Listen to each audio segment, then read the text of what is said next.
आज की सेटिंग अच्छे टाइम से हो गई। रात सर ने बड़ा लेट बताया कि वो उन्होंने शुरू पिछली क्लास में भी थोड़ा सा मार्जिन रखा हुआ है, क्योंकि मैंने उनसे अगली क्लास का कहा हुआ था कि एंडिंग पे, तो जैसे ही पता लगा कि शुरू में मार्जिन है तो फिर आइडिया हुआ कि आप लोगों को कल डे एंड पे रुकने का मैंने बताया हुआ था, पहले आने का तो बताया हुआ नहीं था, तो एहतियातन सुबह के वक्त मैसेज कर दिया कि अगर कुछ लोग देख लें तो वो आ जाएं, लेकिन वही अंदाज़ा यही था कि एटलीस्ट क्लास टाइम पे स्टार्ट हो जाए तो अच्छा। अब हमारे पास आज सफिशिएंट टाइम है, इससे आगे वाली क्लास में भी से भी हम तकरीबन 20 मिनट खा सकते हैं, तो आज फिर खुला टाइम है, बहुत सारा पढ़ेंगे और एंड पे बातें करेंगे।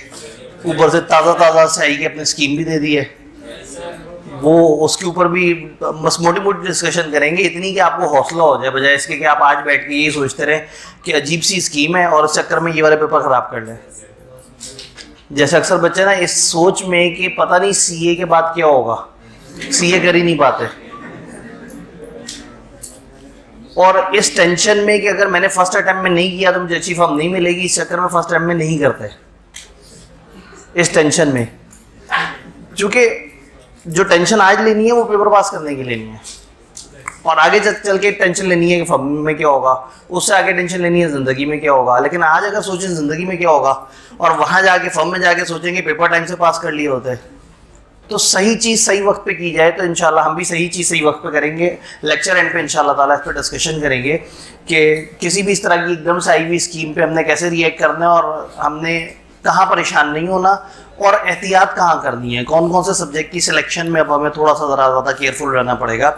थोड़ी सी बात करेंगे, लेकिन ये इसलिए शुरू में बता दिया है कि ताकि आपके जहन में क्लियर हो जाए कि हमने एंड पे बात करनी है, ताकि आप सही से सुन सकें। क्योंकि पिछले एक दिन से जो है ना वो हर बंदा बस इसी पे ही अटका हुआ है कि ये क्या स्कीम आई है और क्या वो हो गया। हम लोगों ने चैप्टर 15 में एंट्री दे दी थी। चैप्टर 15 में हमने कहा था कि चेक एक बिल ऑफ एक्सचेंज होता है जो हमेशा डिमांड होता है, और फिर उसके एसेंशियल भी तकरीबन वैसे ही थे। उसमें ड्रॉई पेई वाला भी चक्कर उसी तरह से था, एक स्पेसिफाइड बैंकर था। हमने ओवरऑल चेक को समझा और चेक के एसेंशियल समझे थे। अब जब हम बिल ऑफ एक्सचेंज और चेक की बात कर रहे हैं तो हमें मोटे मोटे क्या फ़र्क नज़र आ रहे थे बिल ऑफ एक्सचेंज में और चेक में, कि बिल ऑफ एक्सचेंज जो है उसमें भी उतनी पार्टीज़ हैं, चेक में भी हैं, लेकिन बिल ऑफ एक्सचेंज में वो दोनों साइन करते हैं, बादशाह भी और खजांची भी। चेक में पहले से उस पर साइनिंग वगैरह भी होती है। Bill of exchange stamp paper वगैरह पे होना चाहिए, चेक अपने फॉर्मेट पे होता है। बिल ऑफ एक्सचेंज में कोई भी हो सकता है ड्रॉई, और चेक के केस में लाजमी एक बैंकर होगा। बिल ऑफ एक्सचेंज टाइम भी हो सकता है, डिमांड भी हो सकता है, ये हमेशा डिमांड होगा। फिर एक एक्सेप्शन पड़ी थी, बिल ऑफ एक्सचेंज पहली ही दफ़ा payable to bearer on demand नहीं हो सकता। चेक में इस तरह का कोई मजाक नहीं है। फिर कुछ टेक्निकल फ़र्क हैं जो चेक के अपने हैं, कि चेक को क्रॉस कर सकते हैं, फलाना कर सकते हैं, जो कि अभी हम लोगों ने चेक की बातें पढ़नी है। तो जल्दी से पहले ये तो इन डिफरेंसेस को तो सीधा कर लेना। चेक में ड्रॉई हमेशा बैंकर होगा, यहाँ कोई भी हो सकता है, बैंकर भी हो सकता है, कोई भी हो सकता है। ये हमेशा डिमांड होगा, ये डिमांड टाइम दोनों हो सकता है। ये payable to bearer on demand हो सकता है, ये payable to bearer on demand नहीं होगा, ये चीज़ मना है। उन्होंने कहा वेरी फर्स्ट टाइम आपने payable to bearer on demand इसे नहीं बनाना, उसको एक्सेप्ट करवाने की ज़रूरत नहीं है चेक को, चेक पे पहले से बैंक के से वो आ रहे हैं, और यहाँ ड्रॉई की एक्सेप्टेंस ज़रूरी है। उस पर स्टैम्प ज़रूरत नहीं है, और इस पे bill of exchange proper stamp होना चाहिए। जैसे मैंने कहा ना कि स्टैम्प पेपर पे होगा तो उससे ज़रा उसकी लीगैलिटी बढ़ जाएगी, उसमें स्टैम्प की ज़रूरत नहीं है।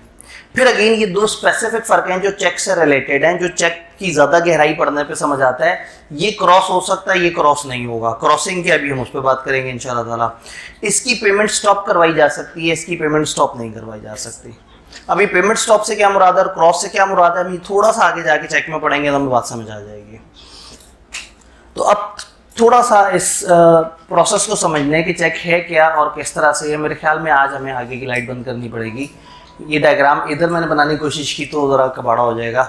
क्या कोई खातून सपोर्ट कर सकती हैं अगर उनका हाथ वहाँ तक जा रहा है? मेरे ख्याल में लेफ्ट पे सबसे नीचे वाला बटन गालबन इस इन लाइट्स का है। नहीं नहीं, मैंने शायद गलत बटन बता दिया था, ऊपर वाला। हाँ ठीक है, इसको अब दोबारा ओपन करना पड़ेगा। ठीक है जी, इंतज़ामिया में से अगर कोई बंदा जल्दी से जी, उन्होंने एक छोटी रखी हुई है, प्रोजेक्टर अगर जो है ना थोड़ा सा शरारत करे तो उसको वो कर देते हैं। ठीक है जी, हम बात कर रहे हैं चेक। ये चेक है, चेक में होता क्या है? चेक एक बंदा एक इंस्ट्रूमेंट बनाता है और दूसरे के हवाले कर देता है। जो इंस्ट्रूमेंट बना रहा होता है वो चेक पे कोई भी अमाउंट लिख देता है बेफिक्र होके। क्यों? उसको पता होता है कि मेरे बैंक में इतने पैसे पड़े होंगे। इसका मतलब है जब भी कोई बंदा किसी को चेक देगा तो मोस्ट प्रॉब्ली उसके दिल में यही होगा कि बैंक में पैसे पड़े हैं, लेकिन उसकी फ्रॉड की नियत होगी, पैसे नहीं पड़े हुए होंगे, वो चेक लिख के दे रहा होगा। तो जब हम बात करते हैं चेक की, तो चेक के अंदर जो है ना जो इम्पोर्टेंट बात है वो ये है कि आप चेक को दूसरे बंदे को फॉरवर्ड करते हुए नेक नियति से पेमेंट इन ड्यू कोर्स करना चाहते हैं तो you should have a balance in your bank. और बैंक यहाँ कौन है? ड्रॉई। अब आपने चेक दे दिया किसी और को, भी इस चेक के साथ वो सामने वाला बंदा क्या कर सकता है? इस चेक के साथ सामने वाला बंदा दो में से कोई एक काम कर सकता है, या तो इस चेक को कैश करा ले, ये इसी तरह से आहिस्ता आहिस्ता ऑन होता है। हाँ, इसमें कोई ज़िंदगी की रमक आई असल में इस वक्त जो है ना, और अल्लाह करे विजिबिलिटी भी अच्छी हो, वरना जो है ना गुनाह पे लज्जत हो जाएगा। तुम्हें आना होगा, मेरे करम नजर आएंगे। आ गए आहिस्ता आहिस्ता आहिस्ता आहिस्ता, पुनर्जन्म से जो है वो आहिस्ता आहिस्ता। ठीक है, स्लाइटली बेटर देन ओल्ड, और शायद आहिस्ता आहिस्ता बेहतर हो जाए या हमारी आंखें आधी हो जाए। ड्रॉई, पेई, तीन लोग थे। मिस्टर ए ने मिस्टर बी से हमेशा की तरह कुर्सियां खरीद ली, याद है? ये हमेशा कुर्सी खरीद लेते थे और पता नहीं शायद 2000 रुपये की कुर्सी होती थी। ठीक है, तो हाँ, लेकिन यहाँ इस क्लास में कुर्सी खरीदी जा रही थी, तो ए ने बी से कुर्सी खरीदी और ए ने उसको 2000 रुपये का चेक बना के दे दिया। ये चेक ए ने बी को दिया। ए है ड्रॉर जिसने चेक बनाया है, और बी कौन है? पेई, जिसने पेमेंट लेनी है। और पेमेंट लेनी किससे है? बैंक से, ड्रॉई से। तो जो ए का बैंक होगा ना, ए का बैंक, फर्स्ट कर ए का बैंक है एमसीबी, ये कहलाएगा ड्रॉई। तो अभी तीन किरदार है, ए का बैंक और पेई। सबसे आसान काम ये है कि आपने एमसीबी का चेक काट के दिया पेई को, पेई गया एमसीबी के पास, क्योंकि एमसीबी ड्रॉई है ना, एमसीबी के पास गया, उनको चेक देके कहा भाई ये मुझे पैसे दे दो। जैसे बादशाह को कागज दिखा के पैसे मांग सकते थे, तो उसने कागज दिखाया ड्रॉई को और कहा मुझे पैसे दे दो। ड्रॉई ने अकाउंट में चेक किया, हाँ भाई उस बंदे के अकाउंट में पैसे हैं। अगर पैसे नहीं होंगे वो बाउंस कर देंगे, वो डिसऑनर कर देंगे, वो कहेंगे नहीं भाई ये हम नहीं पे कर सकते। फिर आप शिकायत लेके जाएंगे असल वाले बंदे के पास। फर्ज करें पैसे पड़े हुए, उन्होंने जनाब इधर से नोटों की गड्डियाँ निकाली और आपको आपके सामने रख दी, आपने काउंटर से पैसे उठाए और चलते बने। ओवर द काउंटर, इस हरकत को कहते हैं ओवर द काउंटर, जिसमें एक बंदा, मेरे ख्याल में हमें मैनुअल डायग्राम की तरफ ही आना पड़ेगा। ठीक है, इग्नोर करते हैं। अच्छा, ऊपर से सारे कमरों की कनेक्टिविटी है, इस कमरे की अचानक से 1-2 दिन से कनेक्टिविटी आउट हुई है। वो जो बीच में एकदम नहीं फेज वाले मसले बने थे, उसमें हमारे तकरीबन 4-5 अप्लाइंसेस जल गई थी, क्योंकि वो पीछे से ही फेज ऊपर नीचे आया था। आप जो मर्जी कर लें, गवर्नमेंट की तरफ से कुछ ना कुछ आपको तोहफे मिलते रहते हैं। तो खैर, जब आप चेक को काउंटर पे जमा करा देते हैं तो ये कहलाता है ओवर द काउंटर पेमेंट। वो आपसे चेक पकड़ेंगे और आपको उसके अगेंस्ट पैसे दे देंगे। चेक एनकैश करवा लिया, ये चेक की ओवर द काउंटर पेमेंट हो गई। ये बात समझ आ गई? सेकेंड ऑप्शन क्या है? सेकेंड ऑप्शन ये है कि वो कहे कि मैं रिस्क नहीं लेना चाहता, क्योंकि वो फर्स्ट कर एमसीबी के पास गया, एमसीबी को चेक प्रेजेंट किया, एमसीबी ने उसे पैसे दिए, पैसे लेके बाहर निकला तो बाहर एक साहब जो है वो इंतजार में थे उसके पास आए और कहा कि ठाकुर ये मुझे दे दो, क्या कहते हैं, जो थैला है जिसमें पैसे हैं। तो जाहिर है वो जब सामने वाला बंदा गन पॉइंट पे पैसे मांग रहा है तो पैसे, तो ये सोचेगा कि काश जो है ना वो मुझे ये पता होता कि इस चेक के साथ मैं और क्या कर सकता हूँ, मतलब काश कोई ऐसा तरीका होता कि पैसे मेरे हाथ में ना आते और खुद ही मेरे अकाउंट में चले जाते। वो कहता है काश उस दिन लाइट ना गई होती, काश उस दिन मैंने डायग्राम में दूसरे वाली चीज़ भी देख ली होती कि मेरे पास क्या ऑप्शन है, काश मैंने चेक के चैप्टर में चॉइस पे ना छोड़ दिया होता वो वाला टॉपिक। तो फिर एक सेकंड टॉपिक है कि आप एनकैशमेंट के अलावा एक और तरफ भी जा सकते हैं, उसको हम कहते हैं क्लियरिंग। अक्सर ये वर्ड आपने सुना है, अनक्लियर्ड चेक क्लियरिंग में चला गया। क्लियरिंग इज के पेई अपने वाले बैंक के पास जाए और उसको कागज दे कि भाई ये मेरे अकाउंट में डाल दो, वो इसका एजेंट बन जाएगा, कलेक्टिंग एजेंट बन जाएगा, इससे चेक लेगा और इसके बिहाफ पे जाके एमसीबी के पास जाके उनसे कहेगा भाई मुझे पेमेंट चाहिए ये कागज। यूं समझे कि उसने एंडोर्स कर दिया अपने बैंक को, इसने कागज पकड़ाया अपने बैंक को, कलेक्टिंग बैंक को, इसका बैंक था हबीब बैंक। हबीब बैंक गया एमसीबी के पास और उससे कहा मुझे पैसे दे दो। एमसीबी ने पैसे उठा के हबीब बैंक को दे दिए, हबीब बैंक अपने तरीके से उसको लेके आया और इस बंदे के अकाउंट में डाल दिए। उससे क्या हुआ कि इस शख्स को पैसे फिजिकली नहीं लेने पड़े और फिजिकली उसे जमा नहीं कराना पड़ा, उसने सिर्फ अपना चेक पकड़ा दिया अपने बैंक को और उसके बैंक ने एजेंट बन के इसके बैंक से कलेक्शन कर ली। इसको क्लियरिंग कहते हैं, जिसमें बैंक को पैसे देता है, इंसान को पैसे नहीं देता।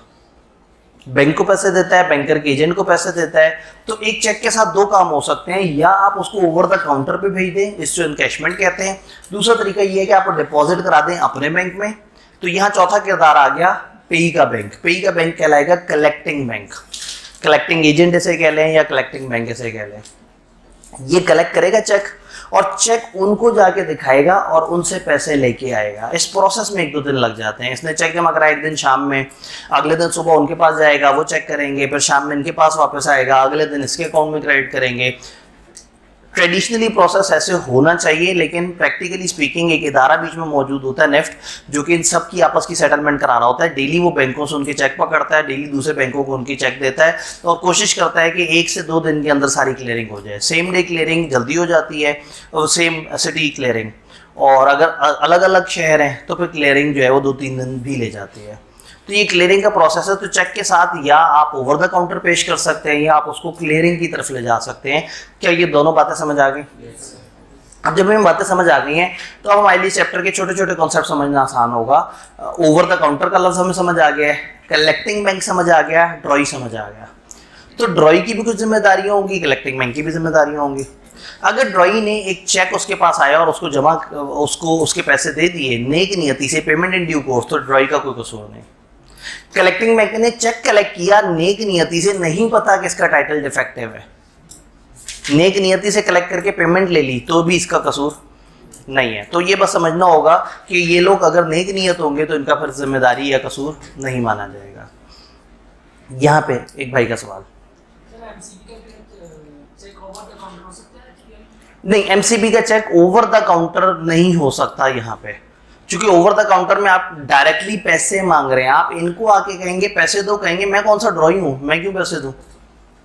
हाँ, आप अगर मुझे अपना एजेंट नामजद करना चाहते हैं तो मैं आपके बिहाफ पे जाके पैसे कलेक्ट करके लाके आपके अकाउंट में डाल देता हूं, लेकिन चेक उनका है। वो अकाउंट ए का एमसीबी में, ए के पैसे किसके पास है? ए का खजांची है एमसीबी। तो आप ए के खजांची के पास जाके पैसे मांग सकते हैं, आप खुद जाके मांग ले और पैसे ले आए, एनकैशमेंट है। आप अपने एजेंट को भेज दें, और यहाँ एजेंट कौन है? बैंक। आपने बैंक को कहा भाई मैं वहां नहीं जा रहा, तुम चले जाओ पैसे लेके अकाउंट में डाल दो।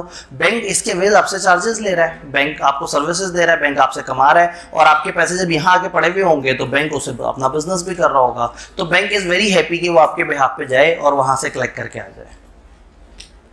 अब ये प्रोसेस हमें समझ आया, ये किरदार समझ आए। अब देखते हैं इस चैप्टर में जो बातें हैं। क्रॉसिंग एक फिनोमेना है। अक्सर कहते हैं जी चेक को सेफ्टी के लिए क्रॉस कर दिया जाए। क्रॉसिंग का मतलब ये है कि आप एक चेक में से वो फीचर छीन लेते हैं जो ओवर द काउंटर वाला है। क्रॉसिंग का क्या मतलब है? आप एक चेक में से वो फीचर छीन लेते हैं जो ओवर द काउंटर वाला है। ओवर द काउंटर का फीचर क्या था? चेक एंड कैश हो सकता है। ओवर द काउंटर का फीचर छिन गया तो इसका मतलब है इंसान बैंक के पास जाके पैसे नहीं मांग सकता, बैंक के पास जाके पैसे मांग सकता है। ये जुमला समझ आ रहा है? इंसान पैसे नहीं मांग सकता, बैंक जाके पैसे मांग सकता। इन अदर वर्ड, ये इंसान को पैसे नहीं देगा, ये बैंक या बैंक के नुमाइंदे को पैसे देगा, लेकिन ये पेई को पैसे नहीं देगा। तो अगर एक चेक आपके पास आए और आप उस पर इस तरह से 2 लाइनें लगा दें, खाली 2 लाइनें लगा दें टेढ़ी करके, तो कह दिया जाएगा आपने क्रॉसिंग कर ली। आप एंड कंपनी भी बीच में लिख दें एंड को, तो भी माना जाएगा क्रॉसिंग हो गई। आप 2 लाइनें ना लगाएं, सिर्फ एंड को लिख दें तो भी, किसी भी तरीके से एंड को लिख दें, 2 लाइनें लगा दें, दोनों को इकट्ठे इस्तेमाल कर लें। अगर एक चेक के लेफ्ट टॉप कॉर्नर पे 2 पैरेलल ट्रांसवर्स लाइन आपने लगा दी तो ये कहलाएगा कि चेक क्रॉस हो गया।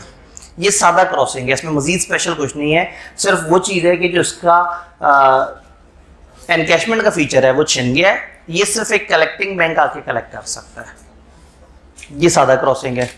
इससे ऊपर होती है स्पेशल क्रॉसिंग, उसमें आप इन 2 लाइनों के अंदर किसी बैंक का नाम लिख देते हैं, या 2 लाइनें ना भी लगाएं, सिर्फ एक बैंक का नाम यहाँ पे टेढ़ा करके लिख दें।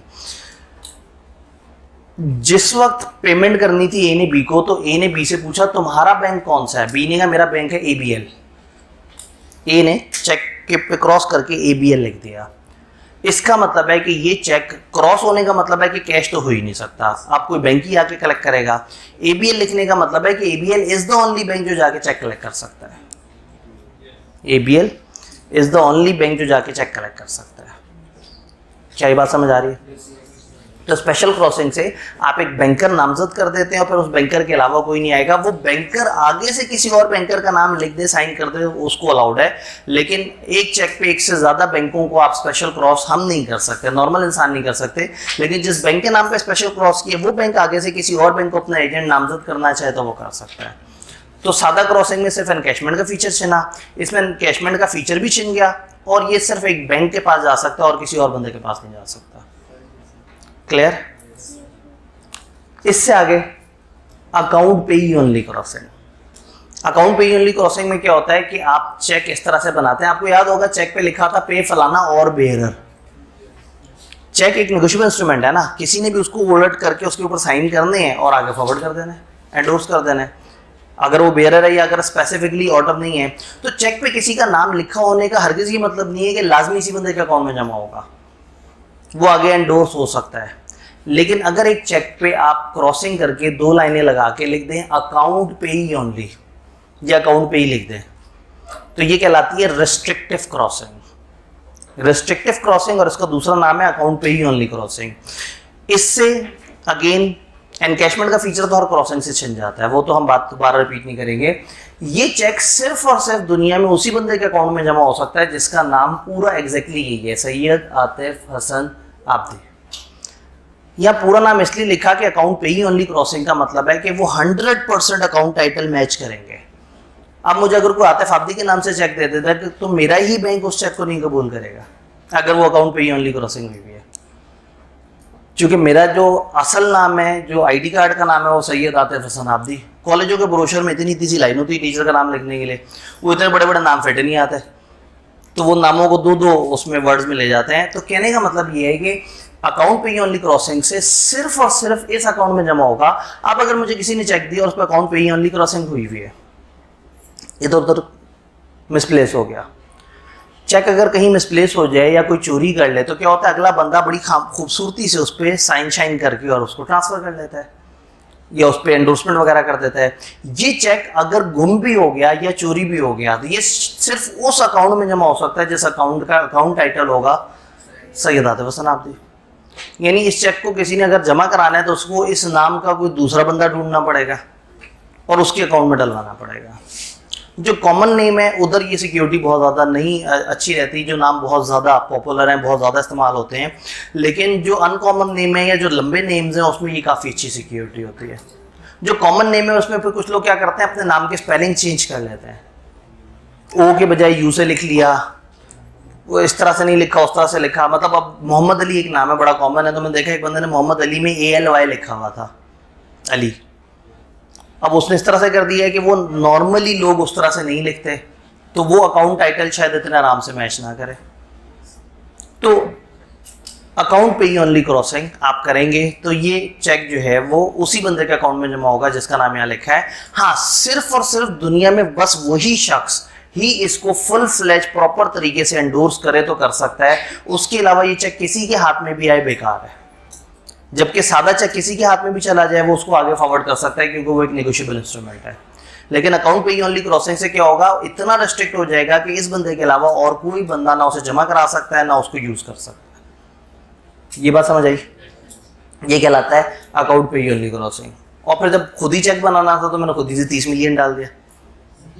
मैं अब यहाँ 100-200 रुपये डाल के क्या करना है, जब है ही वर्चुअल चेक तो कम से कम वहाँ तो बंदा ज़्यादा अमाउंट लिखे, अच्छा सा लगता है। अच्छा जी, चौथी चीज़ है नॉट नेगोशिएबल क्रॉसिंग। नेगोशिएशन, ये लफ्ज़ हमने पढ़ा है कहीं? क्या मतलब होता है नेगोशिएशन का?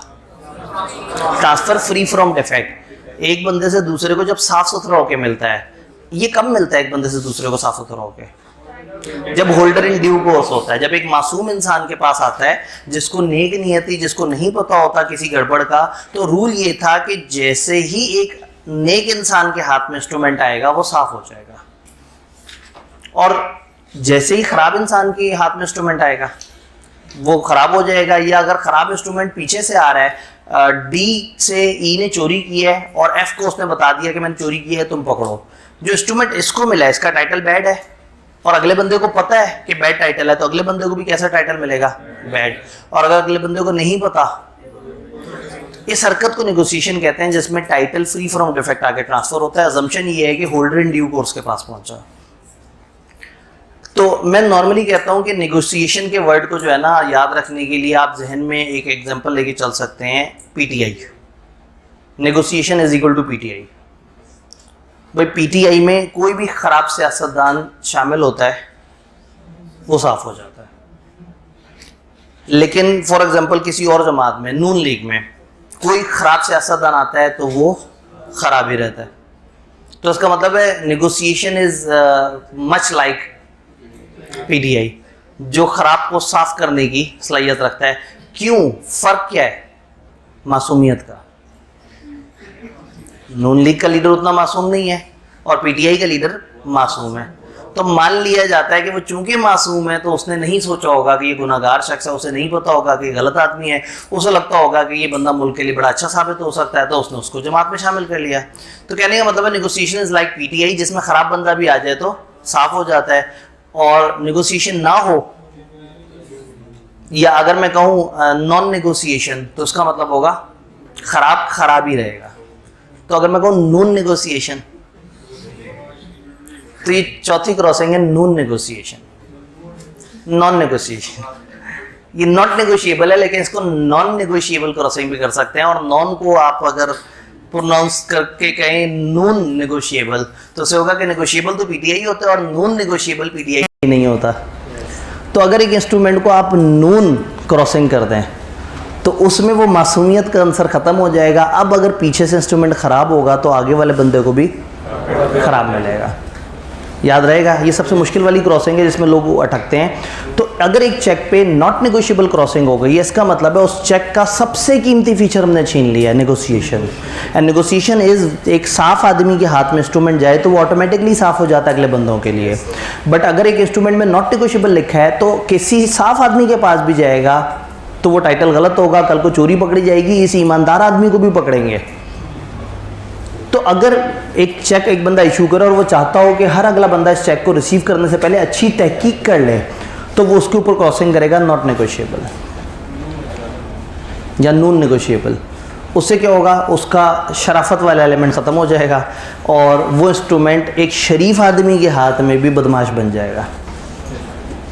और जब वो नेगोशिएशन था उसमें तो क्या होता था, एक मासूम आदमी के हाथ में इंस्ट्रूमेंट मासूम हो जाता था, साफ़ हो जाता था, गुनाहों से पाक हो जाता था। जो जो पीटीआई में जाता था उसकी तौबा कबूल हो जाती थी। और अब तो लोग अब तौबा करके पीटीआई से निकल रहे हैं। खैर वो तो अगेन आपको पता है, लोग अपनी क्वेश्चन से तो नहीं ना छोड़े हमारे लीडर को। पता नहीं मैं कौन सी पार्टी के साथ हूँ, ये बड़ा मसला है। मैं जो है ना वो समझ नहीं आता कि मैं असल में पीटीआई का चाहने वाला हूँ या नहीं हूँ। मैं एक आम पाकिस्तानी हूँ जो अपने गमो गुस्से का या दुख का इजहार करता है, लेकिन मैं एक वोटर पाकिस्तानी हूँ। मैं आप लोगों की तरह उछलता कूदता पाकिस्तानी नहीं हूँ जो शोर शराबा मचाते हैं। ज़िंदगी में वोट कभी भी नहीं डाला, लेकिन शोर बहुत मचाते हैं। तो मैं कम से कम वोट डालने के बाद शोर मचा रहा हूँ, तो मतलब मेरे शोर में थोड़ी सी जो है ना वो थोड़ा वज़न है। तो अल्लाह करे आप लोग भी अगर इस दफ़ा इलेक्शन हो जाएं तो आप लोग भी वोट डाल के जो है वो हकीकी आज़ादी और हकीकी ईमानदारी और हकीकी पाकिस्तान के लिए कुछ कर सकें। अच्छा जी, ये बात समझ आई नॉट नेगोशिएबल में कि अगर दरमियान में कहीं इंस्ट्रूमेंट चोरी हुआ है, गड़बड़ हुई है, तो नॉट नेगोशिएबल क्रॉसिंग अगर चेक पे हुई हुई है तो हर अगले बंदे को ख़राब टाइटल मिलेगा, हर अगले बंदे को। इसका मतलब है ये चेक इतने आराम से फॉरवर्ड नहीं होगा। जिस भी बंदे के हाथ में चेक आएगा वो देखेगा नून लिखा हुआ होगा, नहीं नहीं नहीं मैंने नहीं लेना, कहेंगे नहीं नहीं चेक। उसने कहा भाई ये कल को अगर चोरी का निकला तो मैं भी पकड़ा जाऊंगा, तो मुझे पहले तहकीक करनी पड़ेगी कि पीछे सही हाथों से आ रहा है या ख़राब हाथों से आ रहा है। अगर पीछे ख़राब हाथों से आ रहा है तो फिर मुझे भी गलत टाइटल मिल जाएगा। तो नॉट नेगोशिएबल क्रॉसिंग वाला चेक जो है वो इतना ज़्यादा फॉरवर्ड नहीं होता, और हर बंदा बड़ी तहकीक करता है, तो उससे क्या होता है कि वो जो एक ये होता है ना कि हर कोई धड़ा आगे से आगे फॉरवर्ड कर रहा है, वो चीज़ ख़त्म हो जाती है। तो अगर एक चेक को आप चाहते हैं कि बहुत ज़्यादा दफ़ा आगे ना जाए और आप चाहते हैं कि हर अगला बंदा तहकीक करके ले, तो आप उसके ऊपर क्रॉसिंग कर देते हैं नॉट नेगोशिएबल क्रॉसिंग। तो नेगोशिएशन इज़ के जो अच्छा है या बुरा है पीछे से, अगर होल्ड इन ड्यू कोर्स में आएगा तो खुद ब खुद अच्छा हो जाएगा, लेकिन नॉट नेगोशिएशन इज़ के अगर ख़राब है पीछे से तो इसके पास आगे साफ नहीं होगा। तो ये सिलसिला है। नेगोशिएशन की यहाँ डेफिनेशन दोबारा दे दी कि जब भी कोई चीज़ ट्रांसफ़र फ्री फ्रॉम डिफेक्ट होता है तो उसको नेगोशिएशन कहते हैं। अभी जो पढ़ा है इसको एक दफ़ा इंग्लिश में भी देख लेते हैं। चेक को क्रॉस तब कहते हैं जब it bears face across two parallel transverse lines जो यूजुअली ड्रॉन होती हैं लेफ्ट हैंड टॉप कॉर्नर पे। दो पैरेलल ट्रांसवर्स लाइन, याद है ट्रांसवर्स बचपन पढ़ा था, वो लाइनें जो साथ साथ चल रही हो तो पैरेलल होती हैं, तो ट्रांसवर्स क्या होती हैं? जो इंटर तो वो पैरेलल भी तो वही है ना। फिर ट्रांसवर्स और पैरेलल में क्या फ़र्क हुआ? ट्रांसवर्स टेढ़ी होती है, पैरेलल यूं और सीधी हॉरिजॉन्टल वर्टिकुलर भी हो सकती है। ट्रांसवर्स टेढ़ी वाली, ट्रांसफर पैरेलल का मतलब है टेढ़ी और पैरेलल लाइंस। खैर चलें, मतलब चेक को क्रॉस करने का पर्पस क्या है कि ड्रॉई को आप हुक्म दे रहे हैं कि आपने अमाउंट सिर्फ बैंकर को देनी है, बैंकर के अलावा नहीं देनी, इंसान को नहीं देनी। चार क्रॉसिंग है जनरल क्रॉसिंग, कैसे होगी, इसका इफेक्ट क्या होगा? आप लिख देंगे एंड कंपनी या कोई भी एब्रिविएशन लिख देंगे दो पैरेलल ट्रांसवर्स लाइंस में। उससे क्या होगा? Drawee shall not pay it otherwise than to a banker के अलावा किसी को नहीं देगा। स्पेशल क्रॉसिंग में क्या होगा? जब आप नेम ऑफ द बैंकर लिख दें, पैरेलल लाइन हो ना हो ज़्यादा फर्क नहीं पड़ता। Drawee shall not pay it otherwise than to a banker जिसको क्रॉस हुआ है, या उसके एजेंट फॉर कलेक्शन, अगर उसने आगे से किसी और एजेंट को कर दिया तो आप उसको दे सकते हैं। Then restrictive crossing general crossing वगैरह के साथ ऐड किया जा सकता है। अकाउंट पे ही ओनली लिख दें। अकाउंट पे ही ओनली लिखने से क्या होगा? Amount on cheque must be credited only to the account of, सिर्फ पे ही के अकाउंट में जाएगा और किसी के पास नहीं जाएगा।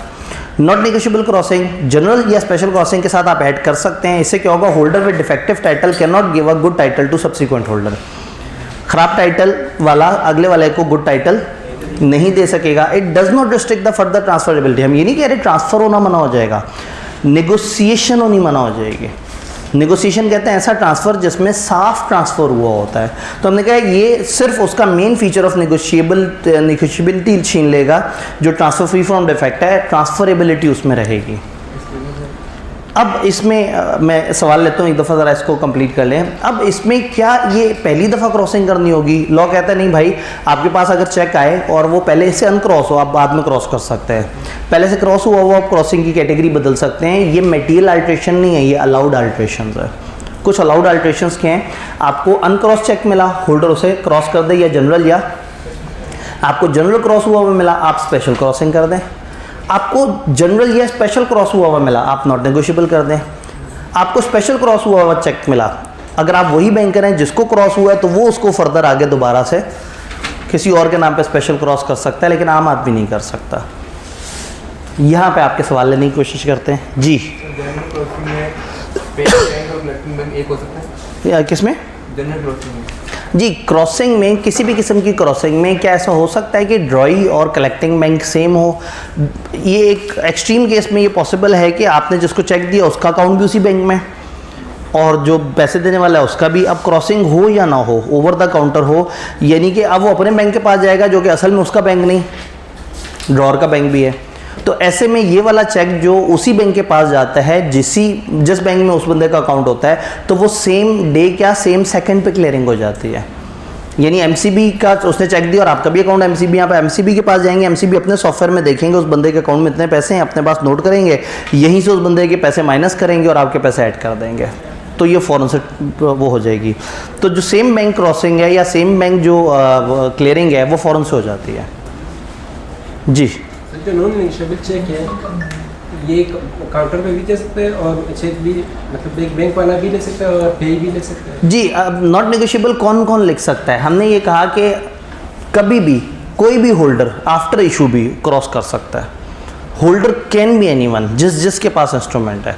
यानी कि ये चेक इशू होने के बाद, क्योंकि क्रॉसिंग एक बुरी चीज़ नहीं है, ये तो एक्स्ट्रा सेफ्टी है, तो क्रॉसिंग बाद में भी की जा सकती है, लॉ ने हमें इजाज़त दी भी है। डन।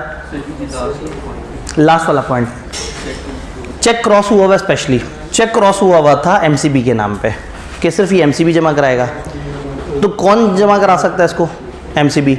चेक पहुंचा एमसीबी के पास कि भाई आपके नाम पे क्रॉस हुआ है, एमसीबी ने वो कोई सेटलमेंट करनी थी या पैसे कहीं और से कलेक्ट करने थे, एमसीबी ने अपना काम ख़त्म किया और दूसरे बैंक का नाम लिख दिया, तो this is allowed. Special crossing एक इंसान 2 दफ़ा करेगा तो चेक गलत हो जाएगा, लेकिन स्पेशल क्रॉसिंग अगर वही करेगा जिसका नाम पहले लिखा हुआ है, ये ऐसे ही जैसे अकाउंट पेई ओनली क्रॉसिंग में अगर वो बंदा जिसका पेई में नाम लिखा हुआ है वो फॉरवर्ड करेगा तो होगा, उसके अलावा कोई फॉरवर्ड करेगा तो नहीं होगा। तो स्पेशल क्रॉसिंग में भी जिसके नाम पे क्रॉसिंग हुई हुई है वो आगे से उसको डबल स्पेशल क्रॉस कर सकता है, कोई और बंदा उसे नहीं कर सकता।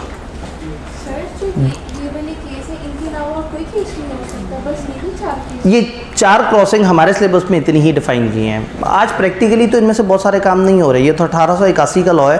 अब तो मतलब उस वक्त बैंकर से मुराद इंसान होता था, फिर बैंकर के एजेंट होते थे, अब ये आधा काम तो कंप्यूटराइज हो रहा है। अब एजेंट से मुराद है निफ्ट, एक अलग से इदारा है जो काम कर रहा है। अब ये जो क्लियरिंग है बहुत सारी जगह पे ये ऑनलाइन बेसिस पे हो रही है। तो हम पढ़ पुराना लॉ रहे हैं ताकि हमें बस कानून की बेस समझ आ जाए, लेकिन प्रैक्टिकली इनमें से बहुत सारी चीज़ें अब उस तरह से नहीं एग्जिस्ट करते हैं। जी क्लियर?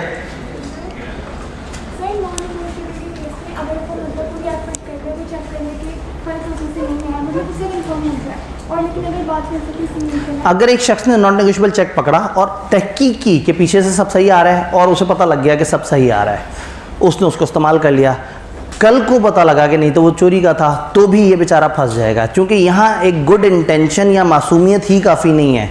जब चेक पे लिखा हुआ है कि आप मासूम भी हैं तो भी कुछ नहीं हो सकता, आप शरीफ भी हैं तो कुछ नहीं हो सकता, क्योंकि आप नून हैं। ठीक है जी, ऐसा चेक रिसीव ही क्यों कोई करेगा, यही तो पॉइंट है। फिर ये चेक 150 दफ़ा फॉरवर्ड नहीं होगा, मुश्किल से 2 या 3 दफ़ा फॉरवर्ड होकर बैंक तक पहुंच जाएगा। यानी सिर्फ अपने लोग एक दूसरे से कलेक्ट कर लेंगे, क्योंकि ये एक ऐसी ख़तरनाक चीज़ है कि जो फॉरवर्ड करेगा वो जुर्म में बराबर का शरीक हो जाएगा, क्योंकि उस पर लिखा हुआ है कि आपको पता है या नहीं पता, ये फॉरवर्ड किया और कल को गलत निकला तो आपके पास भी जो टाइटल था वो क्या था? बैड। जी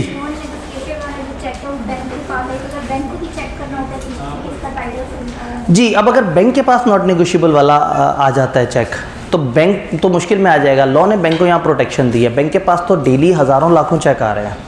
अगर ड्रॉई या कलेक्टिंग बैंक की नीयत साफ़ है and they don't know about any गड़बड़, और ख़ासतौर पे इनको मिला भी क्रॉस हुआ चेक है और इनको दिया भी इनके कस्टमर ने है, तो फिर इनका कसूर नहीं माना जाएगा, प्रोवाइडेड कि इन्होंने पेमेंट इन ड्यू कोर्स की। लेकिन अगर इन्होंने payment out of due course की, आउट ऑफ ड्यू कोर्स का मतलब है कि फिर जेन्युइन तरीके से नहीं की थी, यानी पता था या कोई गड़बड़ थी या कोई डाउट्स वगैरह थे, तो यहाँ बैंकर हमेशा प्रोटेक्ट होगा। अगर वो साबित कर दे कि वो मासूम था तो बैंकर की इधर बचाता है, क्योंकि बैंकर दरमियान वाला होल्डर नहीं है, वो ड्रॉई है, वो तीसरी पार्टी है। जो पेई हैं वो बदलते जा रहे हैं, लेकिन ड्रॉई अपनी जगह पे खड़ा हुआ है। ले जी, अब आगे चलते हैं क्योंकि दामन वक्त में गुंजाइश कम है और आज दिन भी लास्ट है। पेमेंट ऑफ चेक से रिलेटेड रूल्स। ड्रॉई मतलब ड्रॉर का बैंक। ये rules regarding payment of cheque, ये वाली जो हेडिंग है इसके सामने लिख देंगे, ड्रॉई बैंक की बात हो रही है, क्योंकि इससे आगे कलेक्टिंग बैंक की बात भी हो रही है। अगर चेक क्रॉस स्पेशली एक से ज़्यादा बैंकर को हुआ है, तो जिसको ये बैंक को ये ड्रॉ हुआ है उसे रिफ्यूज़ कर देना चाहिए। अगर ड्रॉई के सामने एक चेक आता है जिस पे 2 दफ़ा स्पेशल क्रॉसिंग हुई है, उसे रिफ्यूज़ कर देना चाहिए, सिवाय उसके कि जहाँ जिसको पहली क्रॉसिंग हुई थी उसी ने अपने एजेंट को क्रॉस कर दिया,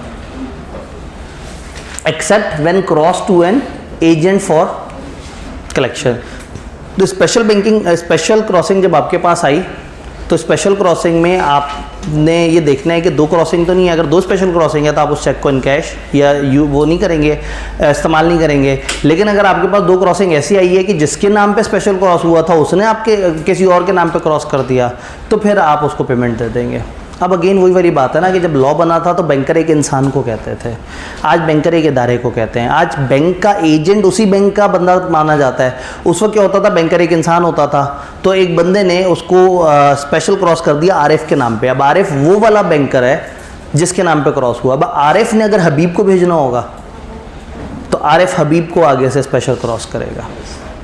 यूँ समझें कि स्पेशल क्रॉसिंग एंडोर्समेंट ऑफ ड्रॉई है कि ड्रॉई आगे से किसी और को एंडोर्स कर रहा है। तो ये पुराने ज़माने में होने की वजह से ये पॉइंट आप कंफ्यूज कर रहे हैं। बड़ी सीधी सी बात है, एक से ज़्यादा बैंकों का नाम लिखा हुआ है, आप नहीं उसको ऑनर करेंगे। एक बैंक का नाम लिखा हुआ है और उस बैंक ने आगे से किसी का नाम लिखा हुआ है, अपने किसी एजेंट का या किसी भी और बैंक का, वो पेमेंट हो जाएगी। एक रूल। दूसरा रूल क्या है, हम कहते हैं अगर पेमेंट इन ड्यू कोर्स हुई है, बैंकर जिस पे चेक ड्रॉ हुआ है, अगर ड्रॉई ने पेमेंट कर दी ड्यू कोर्स में, पेइंग बैंकर और drawer position as cheque has been paid to and receive by true owner.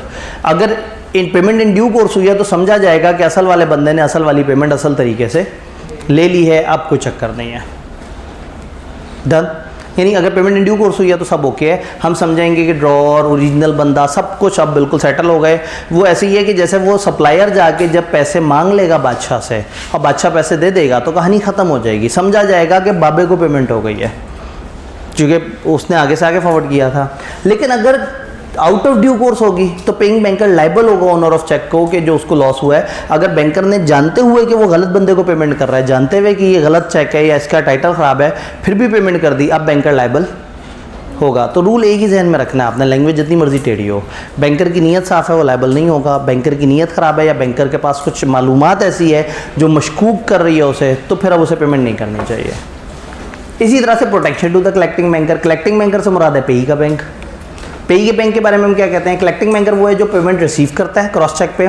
अगर कलेक्टिंग बैंकर ने एक चेक कलेक्ट किया है अपने कस्टमर के बिहाफ पे जिसका टाइटल डिफेक्टिव था, वो प्रोटेक्टेड होगा, उसको हेल्ड लाइबल नहीं करेंगे अगर उसने गुड फेथ में और विदाउट नेग्लिजेंस।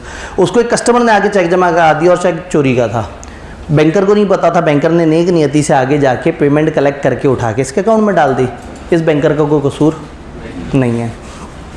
ये प्रोटेक्शन स्टिल अवेलेबल होगी अगर वो कस्टमर के अकाउंट में पैसे पहले डाल दे, चेक बाद में ले ले।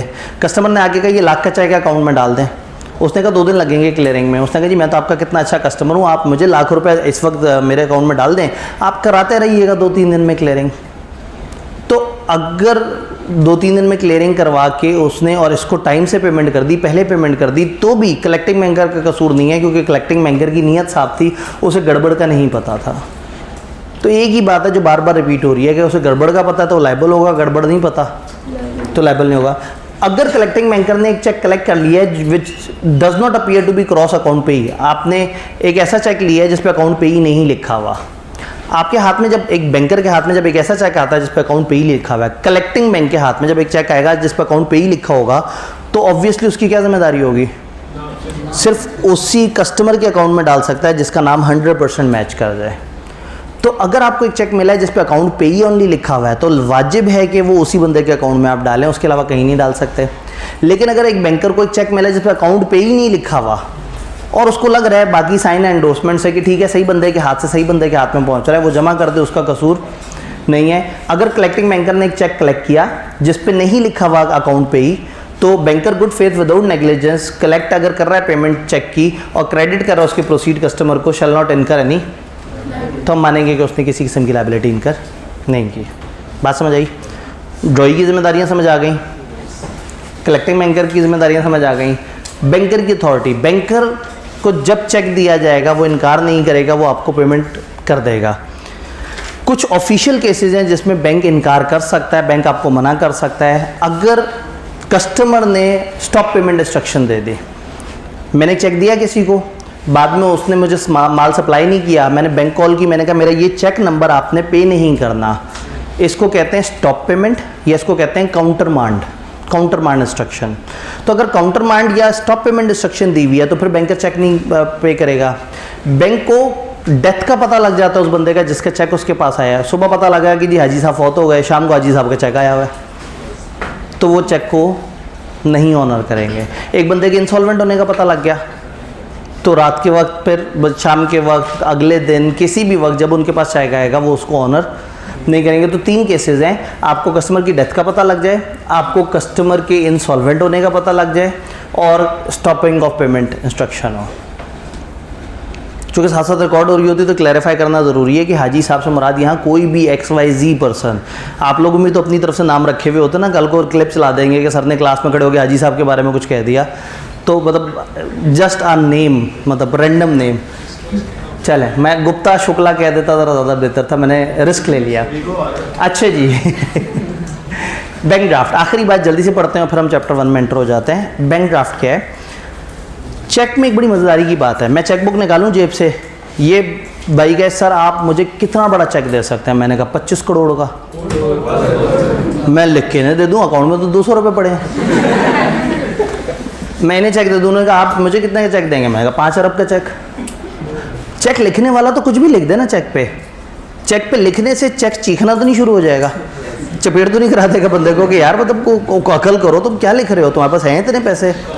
तो चेक लिखते वक्त ज़रूरी नहीं है कि अकाउंट में उतने पैसे भी हों। तो अगर किसी को पेमेंट हो रही हो चेक से, तो वो तो हर वक्त डरा रहता है कि पता नहीं ये पेमेंट कैश होगी या नहीं होगी। तो दुनिया ने इसका सिस्टम निकाला हुआ है, एक इंस्ट्रूमेंट होता है उसको हम कहते हैं बैंक ड्राफ्ट, उसका दूसरा नाम होता है डिमांड ड्राफ्ट, उसका तीसरा नाम होता है पे ऑर्डर। तो आप पे ऑर्डर सुने, बैंक ड्राफ्ट सुने, डिमांड ड्राफ्ट सुने, इन सब का एक मतलब है।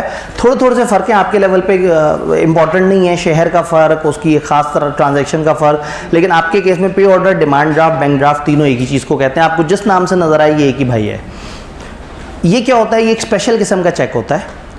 चेक जैसी चीज़ होती है, इसके सारे पेमेंट के रूल चेक की तरह से होते हैं, लेकिन ये एक सिक्योर चेक होता है, कंफर्म पेमेंट वाला चेक होता है। ये भाई ने कहा कि जी आप मुझे पैसे दें कंफर्म, मैं आपको माल भेजूंगा। मैंने चेक दे दिया, उन्होंने कहा भाई चेक पता नहीं कैश हो ना हो, आप मेरे से माल ले रहे हैं तो मुझे कोई कंफर्म वाला चेक दें। मैं जाऊंगा अपने बैंक के पास, बैंक से कहूँगा भाई मेरे अकाउंट में फ़र्ज़ करें 25 लाख रुपए पड़े हैं, मैंने एक भाई को 5 लाख की पेमेंट करनी है, मुझे पे ऑर्डर बनवाना है या डिमांड ड्राफ्ट बनवाना है। तो क्या होगा? वहाँ बैंक अपने कागज़ पे डिमांड ड्राफ्ट बनाएगा, मेरे से साइन लेगा, मेरे से कहेगा आप मानते हैं कि आपने ये वाले बंदे को इतनी पेमेंट करनी? मैंने कहा हाँ। मैं बंदे का नाम बताऊंगा, मैं उसका अकाउंट नंबर बताऊंगा, बैंक एक कागज़ जनरेट करेगा, मेरे अकाउंट में से 5 लाख होल्ड करके साइड पर रख देगा। वो 5 लाख मैं खुद भी अब इस्तेमाल नहीं कर सकता, मैंने आके वो कागज़ दे दूंगा, ये भले 25 दिन में जमा कराएं, कोई मसला नहीं, लेकिन मेरे अकाउंट में अब वो पैसे मेरे इस्तेमाल में भी नहीं है, वो ब्लॉक होकर साइड पे हो गए हैं। इसका मतलब है कि वो कागज़ कंफर्म पे होगा, क्योंकि उसके अगेंस्ट बैंक ने पहले से अमाउंट साइड पे कर दिया है। और जब मैं चेक लिख रहा होता हूँ तो मेरा बैंक तो कहीं साइड पे सो रहा होता है, उसे तो पता ही नहीं है, लेकिन डिमांड ड्राफ्ट तो बैंक ने बनाया है, बैलेंस चेक करके बनाया है, एक ख़ास बंदे के नाम पे बनाया है। तो बैंक ड्राफ्ट, डिमांड ड्राफ्ट वगैरह ये इन कैश लाजमी होते हैं, ये सिक्योर होते हैं, ये इंसान नहीं बनाता, ये बैंकर बनाता है। तो ये इसमें थोड़े थोड़े से फ़र्क है जी। ये नेगोशिएबल है या नहीं है, ये उस तरह से नेगोशिएबल नहीं होता, क्योंकि आपने स्पेसिफिकली एक बंदे को कर दिया होता है। बट अगेन वो बंदा अगर बैंक जाए और बनाने वाला भी बैंक जाए तो ये मतलब बड़ी मुश्किल से नेगोशिएट होता है, उससे ज़्यादा आसान होता है कि आप उसको ख़त्म करके दूसरे के नाम पर नया बना दें। Rule for payment of cheque bank draft पे भी एप्लीकेबल है। बैंक ड्राफ्ट एक order issued by one bank on another bank, एक बैंक दूसरे बैंक को हुक्म दे रहा है कि इस वाले बंदे के अकाउंट में इतने पैसे डाल दो, या अपनी ही किसी ब्रांच को कह रहा है कि एक खास बंदे के अकाउंट में इतने पैसे डाल दो। बैंक ड्राफ्ट चेक की तरह से है, कुछ फ़र्क है, ये सिर्फ बैंक बना सकता है, इंसान नहीं बना सकता। ये पेबल टू बेरर नहीं हो सकता, इस पर किसी का नाम आपको देना पड़ेगा कि ये वाले भाई साहब के पास ही जाएगा। इसकी पेमेंट इतने आराम से स्टॉप नहीं हो सकती।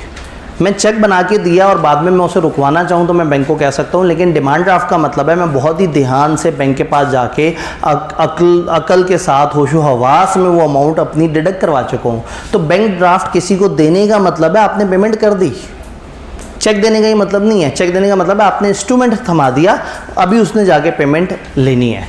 तो बैंक ड्राफ्ट, डिमांड ड्राफ्ट, ये सब का फ़र्क समझ आ रहा है? कोई सवाल, मैं मीनवाइल स्लाइड चेंज करूँ, कोई सवाल, कोई कन्फ्यूजन मुझे बताइए।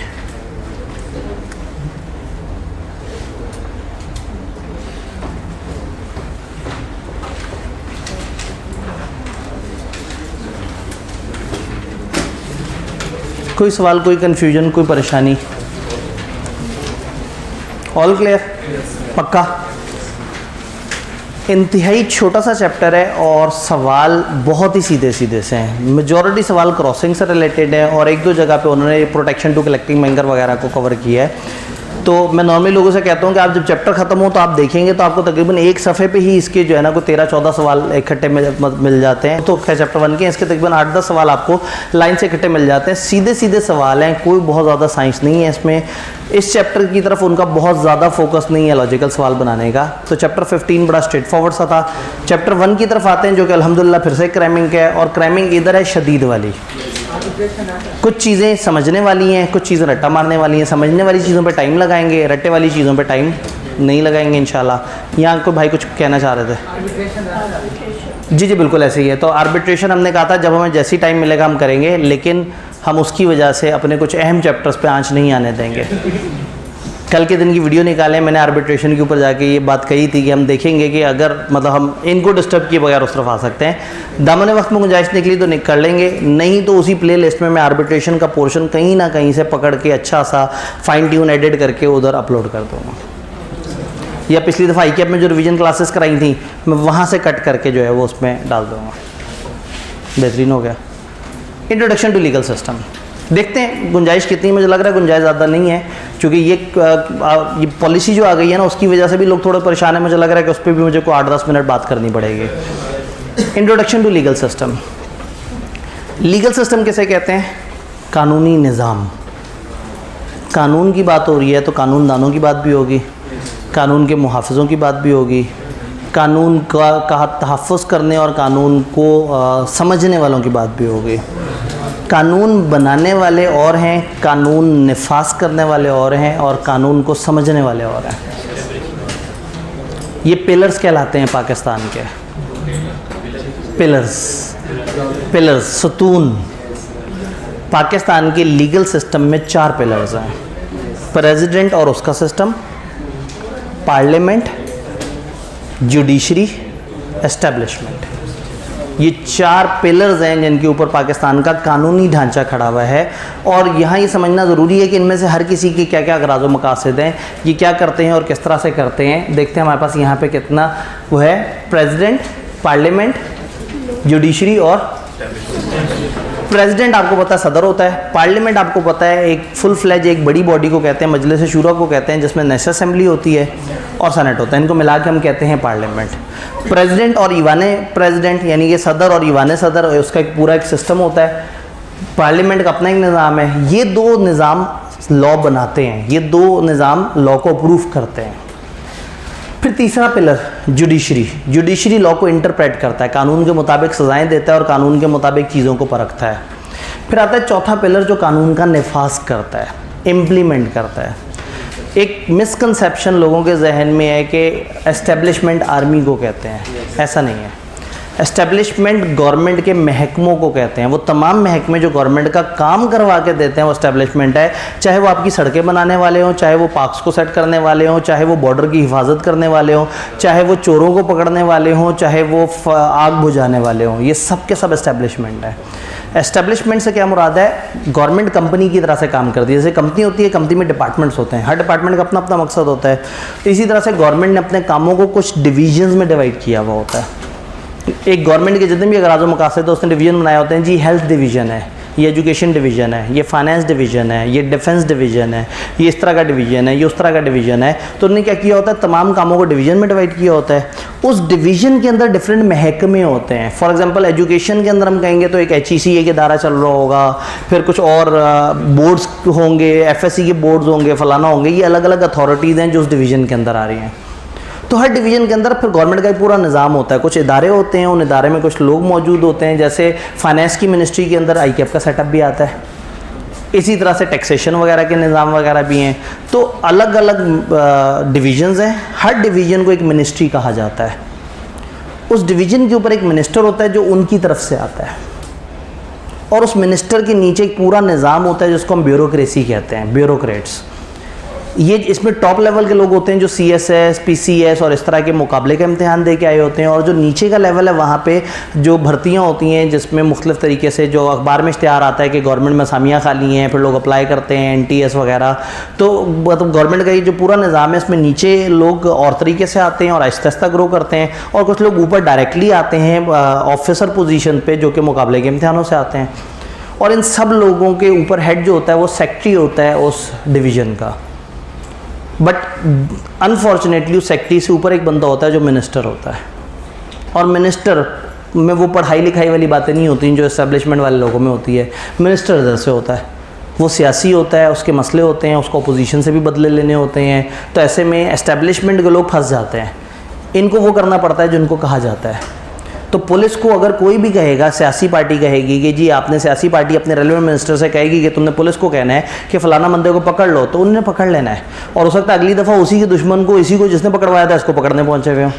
तो एस्टेब्लिशमेंट इज़ वो लोग जो कि जो उन्हें कहा जाए वो उस तरह से कर देंगे। वो निफाज कर रहे हैं, वो सोच नहीं रहे, सोच वो रहे हैं।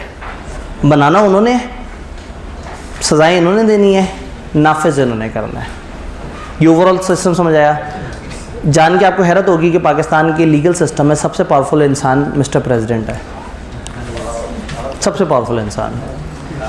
प्रेसिडेंट कभी भी बहुत सारी चीज़ों को ओवरराइड कर सकता है, कभी भी किसी कानून को तहस नहस कर सकता है, रातों रात एक ऑर्डिनेंस लेके आ सकता है। अचानक से मूड हुआ उसका कि एक नया लॉ लेके आना है, वो ऑर्डिनेंस ले आए। अब पार्लियामेंट वाले 120 दिनों में फिर बाद में इकट्ठे होकर उसको देखें कि सही था, गलत था, किस तरह से था। जब तक वो उसे ओके नॉट ओके नहीं कर देते वो ऑर्डिनेंस जारी है। तो अगर फौरी तौर पर कोई कानून लाना हो तो प्रेसिडेंट के पास एक बड़ी सुपर पावर है कि वो ऑर्डिनेंस लेके आ सकता है। प्रेसिडेंट को इम्यूनिटी भी हासिल है। प्रेसिडेंट अगर कोई जुर्म करता है तो आप उसको जब तक वो प्रेसिडेंट है हवालात में नहीं डाल सकते। तो वो कोशिश करता है कि जिस दिन तक वो प्रेसिडेंट है उस दिन शाम 3 बजे तक पाकिस्तान में रहे और 3 बजे फ़्लाइट पकड़ के जो है वो 5 बजे पाकिस्तान से बाहर निकला हुआ हो। तो उधर से उसकी प्रेसिडेंटशिप ख़त्म, यानी उसकी इम्यूनिटी ख़त्म, और इधर से वो मुल्क से भी ख़त्म।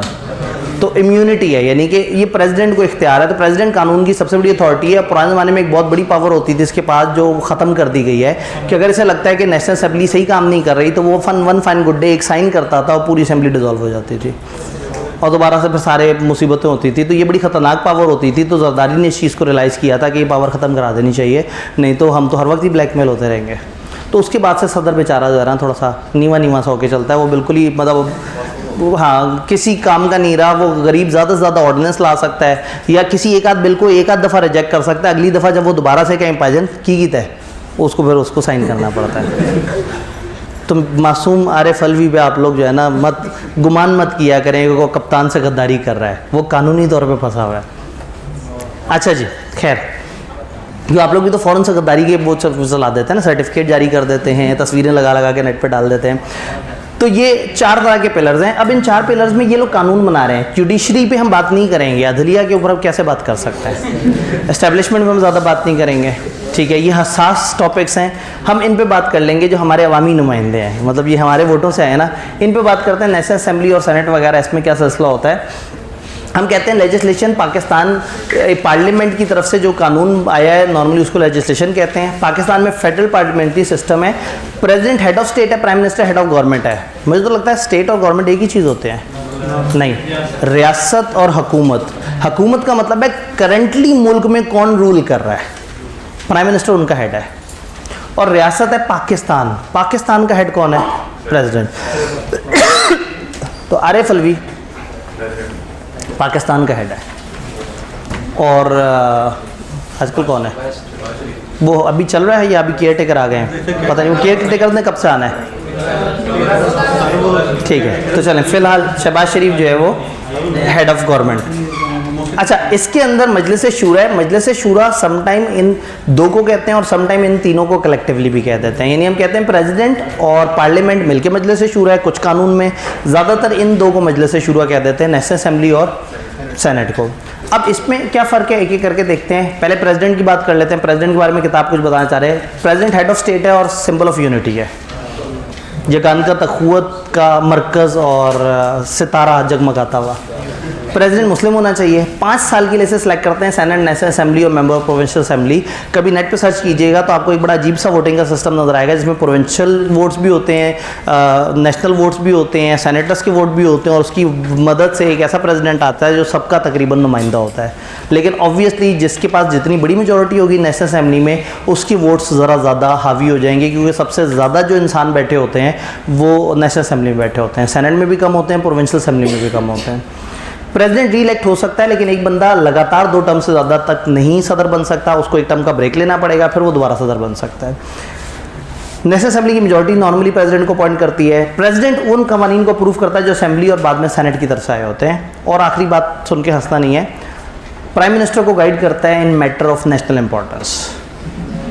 मुल्क की अहम अमूर पे मिस्टर प्राइम मिनिस्टर को गाइड करता है कि आपको मुल्क को कैसे लेके चलना चाहिए।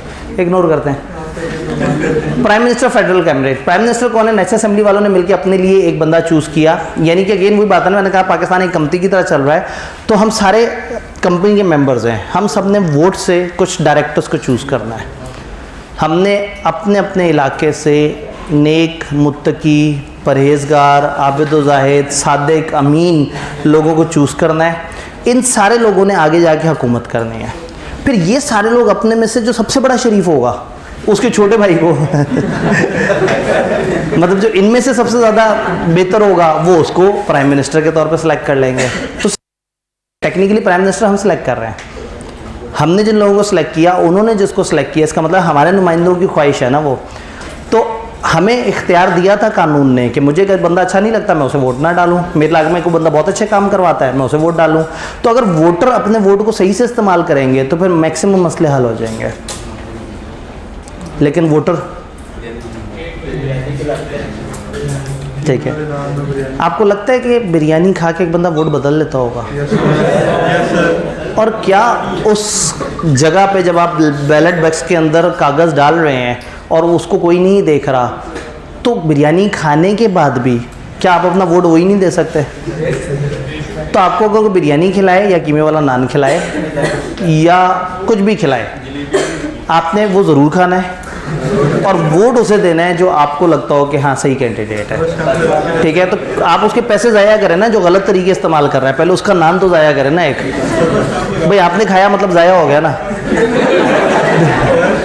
अच्छा, मतलब ज़ाया इस सेंस में हो गया कि आप वोट नहीं देंगे ना उसके नुमाइंदे को, आप पता नहीं ज़ाया होने से क्या समझे थे।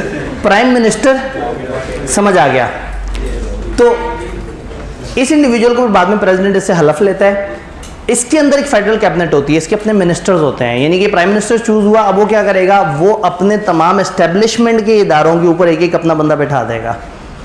तो जैसे ही प्राइम मिनिस्टर चूज होता है तो अचानक से होता है कि जो उसके आसपास बड़े सारे लोग फिर रहे हैं, मीटिंगें हो रही हैं, चाय चल रही हैं, हर कोई नज़रों में आने की कोशिश कर रहा है कि मुझे ये मिनिस्ट्री मिल जाए, मुझे ये मिनिस्ट्री मिल जाए। तो बेसिकली क्या होता है, उसकी कैबिनेट होती है, वो सारे वजीर मुशीर होते हैं जो अलग अलग डिपार्टमेंट्स के ऊपर आ जाते हैं, और फिर वो कहता है मिस्टर प्रेसिडेंट से कि ये मेरी सजेशन है, आप बताएं।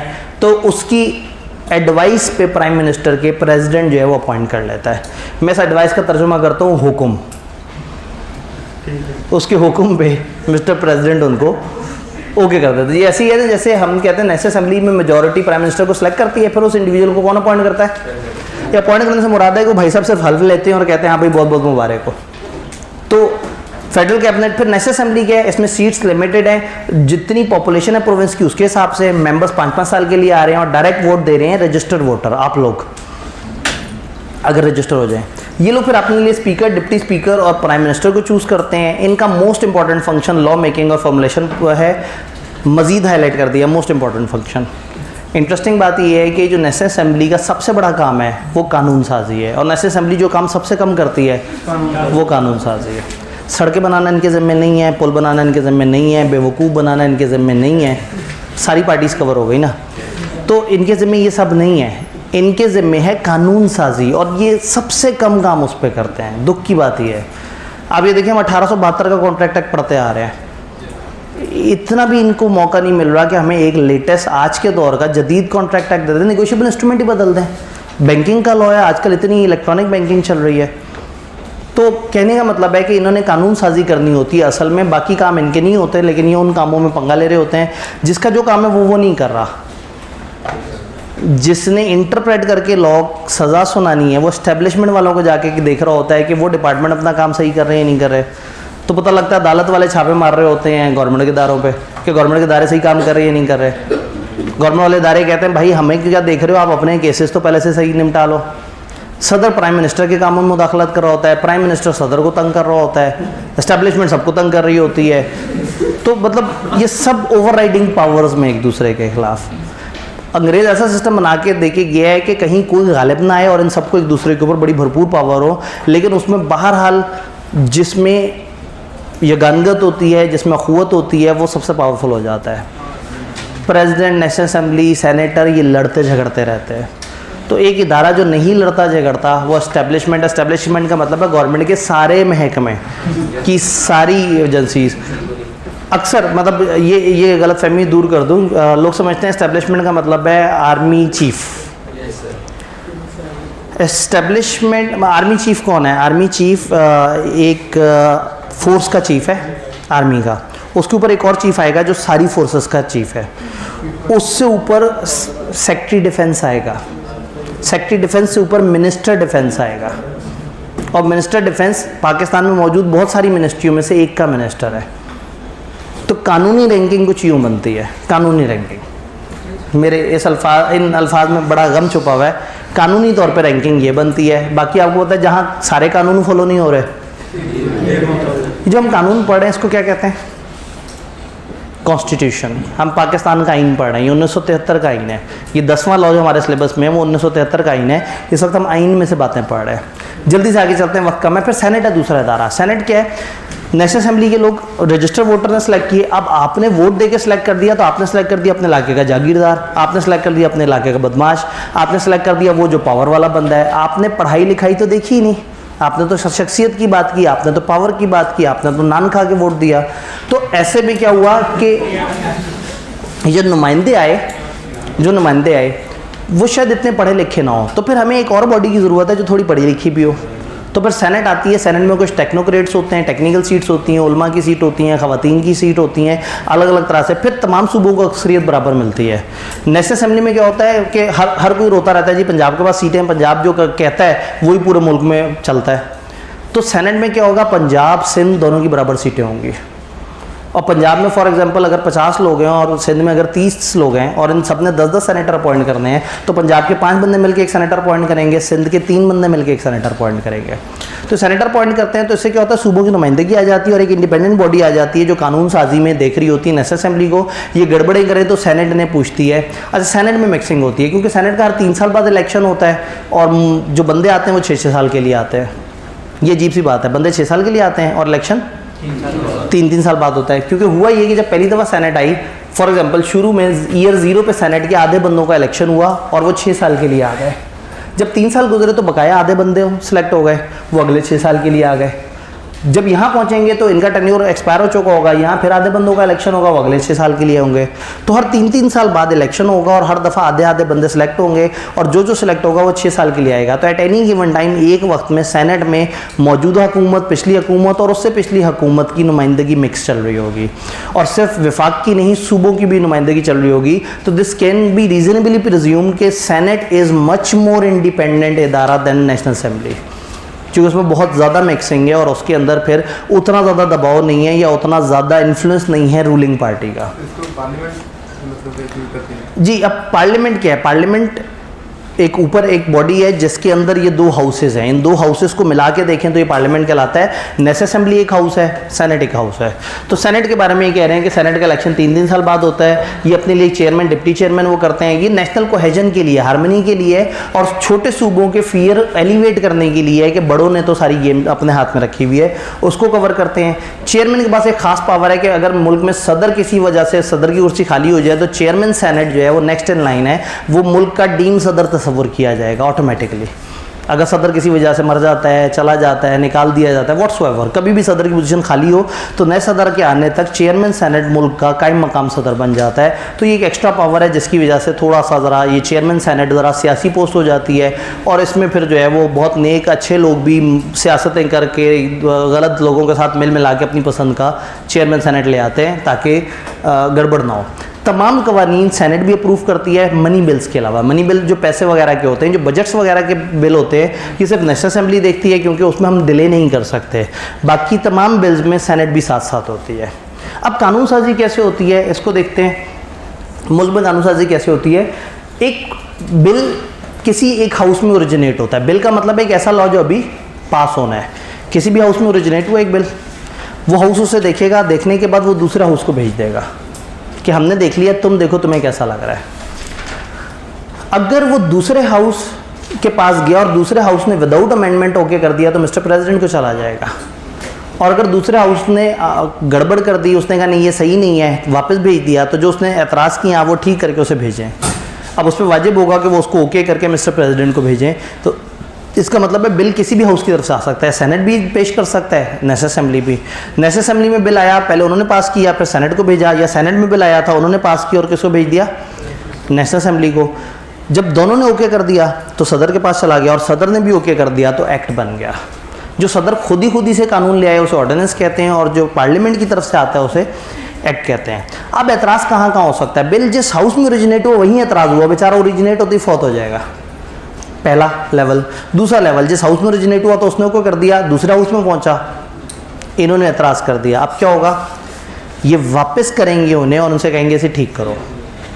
और अगर वो लड़ पड़ेंगे नहीं है तो बिल्कुल ठीक है, तो फिर जॉइंट सेशन बुलवाना पड़ेगा, इन दोनों को इकट्ठे बिठाना पड़ेगा। और अगर ये एतराज़ करें पीछे वाले हाउस को और वो एतराज़ ठीक करके भेज दे तो समझे दोनों की तरफ से ओके हो गया, फिर मिस्टर प्रेसिडेंट के पास चला जाएगा। तो ये बेसिकली इस तरह से इसमें वो है कि अगर बिल पास हो जाए विद अमेंडमेंट तो सेंडबैक को होगा उस हाउस को जिसमें ओरिजिनेट हुआ था, फिर वो उसको ओके करके मिस्टर प्रेसिडेंट को भेज देंगे।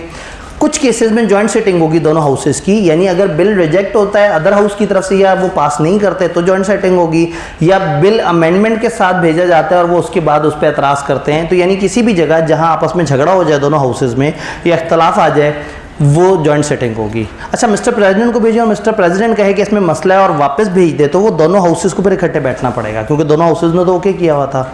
तो ये बेसिकली ये प्रोसेस है। प्रेसिडेंट के पास चीज़ गई तो उसने उसको अप्रूव करना है और अप्रूव करके उसको बताना है कि ये लॉ बनेगा या नहीं बनेगा। अगर वो अप्रूव नहीं करता तो फिर उसे रीज़न देनी होंगी। यहाँ पे एक छोटा सा मामला है, अगर नेशनल असेंबली डिसॉल्व हो जाए इस प्रोसेस में, सेनेट तो हर वक्त जिंदा है, सेनेट के तो आधे बंदे जाते हैं ना, बाकी बंदे तो रहते हैं, नेशनल असेंबली पूरी की पूरी ख़त्म हो जाती है। तो अगर एक बिल दरमियान में और नेशनल असेंबली तो क्या होगा, सवाल ये है कि वो बिल पेंडिंग नेशनल असेंबली में या सेनेट में। अगर बिल ओरिजिनेट नेशनल असेंबली में हुआ और नेशनल असेंबली डूब गई तो बिल भी डूब गया। नेशनल असेंबली ने ओके करके सेनेट को भेजा था, सेनेट वालों ने अभी उसके ऊपर बात करनी थी कि ये डूब गए, तो ये डूब गए तो इनका वो बिल भी डूब गया, क्योंकि अभी तक अगले ने उसको अप्रूव नहीं किया था। उलट तरफ आते हैं, सेनेट में एक बिल ओरिजिनेट हुआ और नेशनल असेंबली डूब गई तो डूब जाए, बिल तो यहाँ पे पड़ा हुआ है, बिल जिंदा है। सेनेट ने उसको ओके करके भेजा, रास्ते में था, नेशनल असेंबली डूब गई, जो नई आएगी नेशनल असेंबली वो इसी बिल को देख लेगी, क्योंकि सेनेट तो जिंदा है और सेनेट ने ओके किया हुआ है।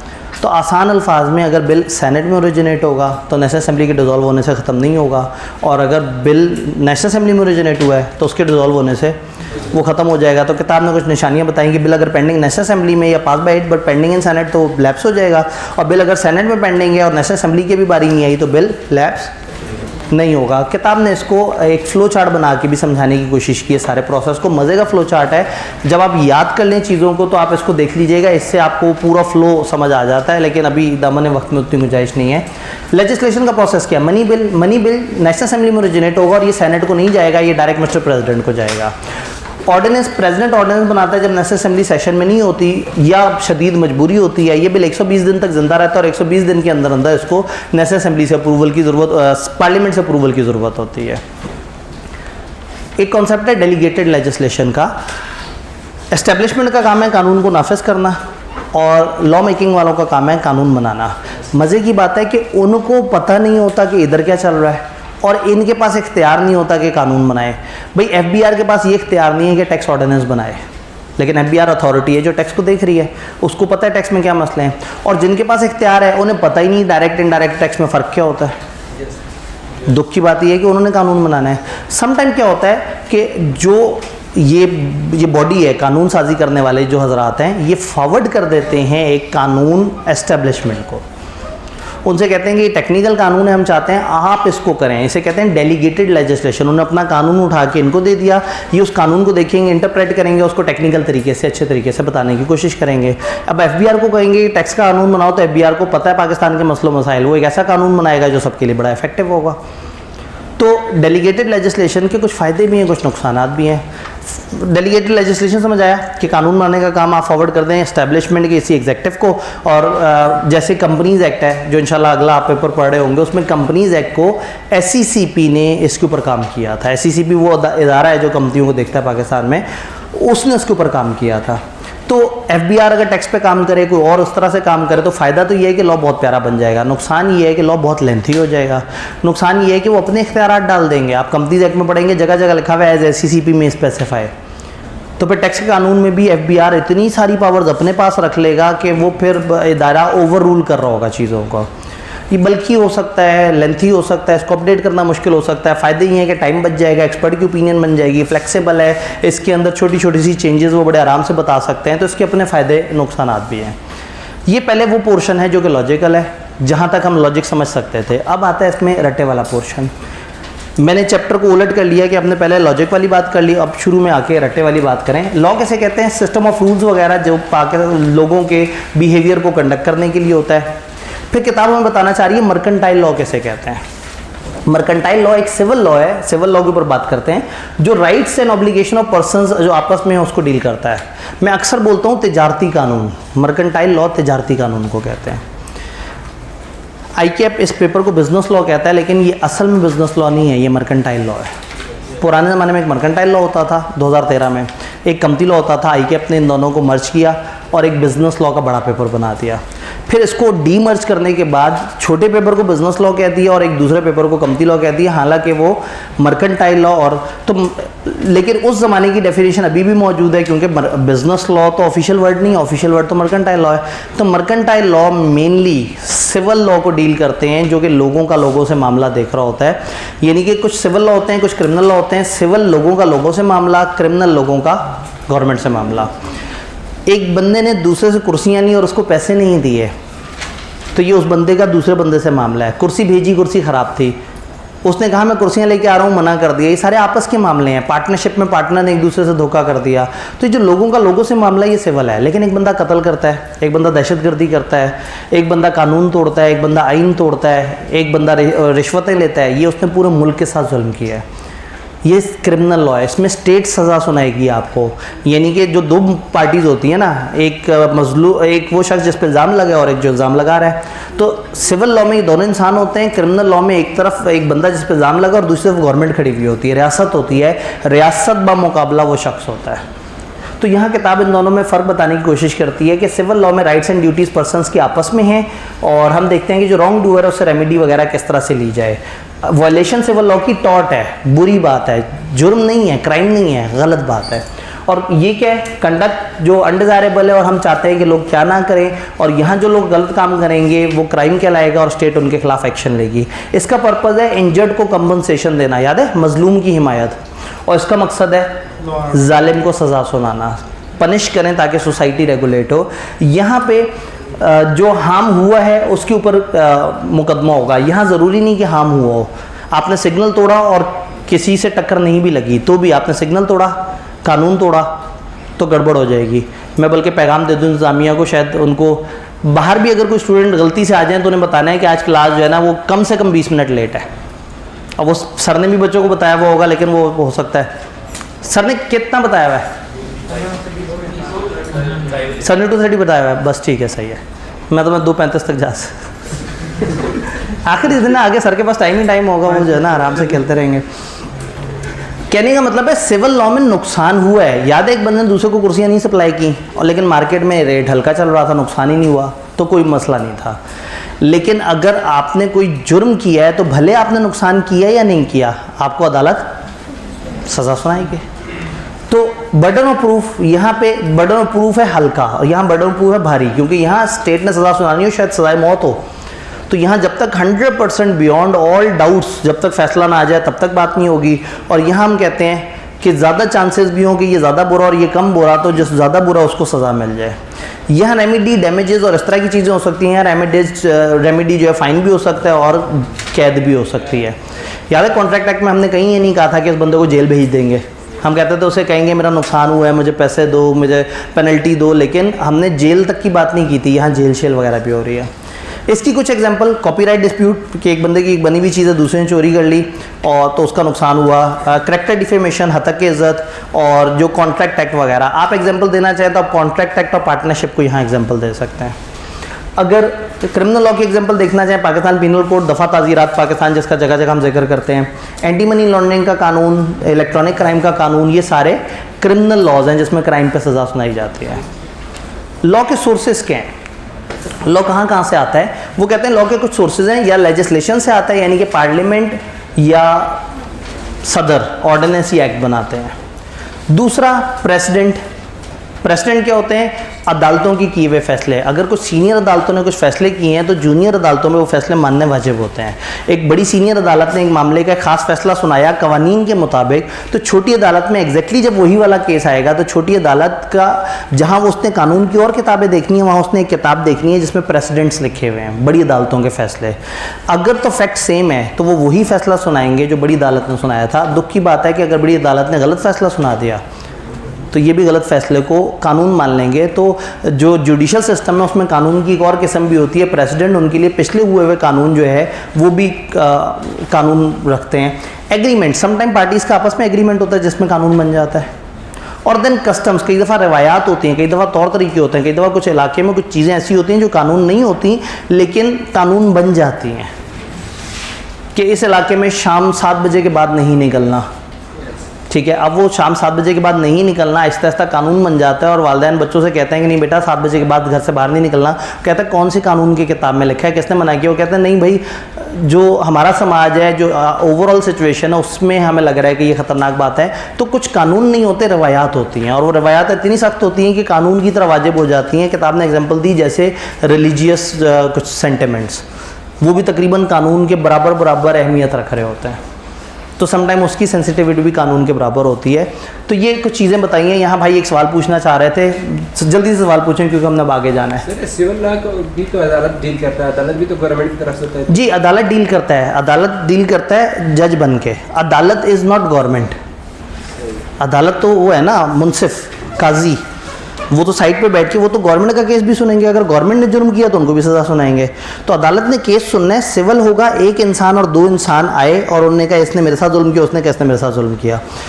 क्रिमिनल में अदालत वहीं बैठी हुई है, एक तरफ से गवर्नमेंट आई और एक तरफ से एक इंसान आया। गवर्नमेंट ने कहा इस इंसान ने कत्ल किया है, तो वो 2 पार्टीज़ में एक गवर्नमेंट होती है। लेकिन अदालत तो अदालत है, अदालत इज़ नॉट गवर्नमेंट। ये पिलर्स है ना, तो ये हर पिलर को अलग अलग तरह से डील करना है।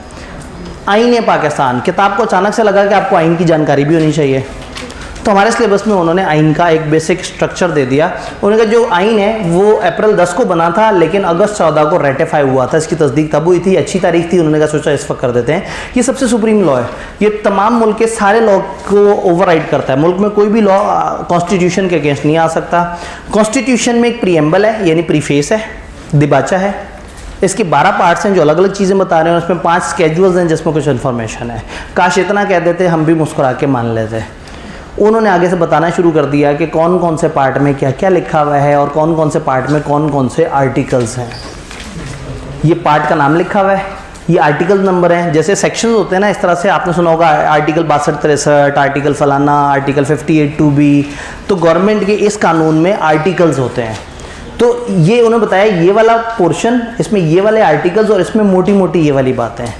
अनफॉर्चुनेटली आई कैप एक्सपेक्ट कि हमें ये पूरा याद होना चाहिए। उन्होंने ये सिलेबस में को 2-3 अटैम्प्ट पीछे ऐड हुआ है, 3-4 अटैम्प्ट पीछे, और उन्होंने उसके बाद से इसको 2-3 दफ़ा पूछ भी लिया है। MCQ में भी पूछ लिया। एक दफ़ा एक MCQ आया, जैसे इसमें ना एंड पे वो लिखे हुए हैं स्केजुअल्स। एक दफ़ा एक MCQ आया, उन्होंने कहा इन 4 में से बताओ कोई एक जो स्केजुअल ना हो। अब आपको 5 स्केजुअल के नाम याद होंगे तो आपको समझ आएगा कि इन 4 में से स्केजुअल कौन सा नहीं है।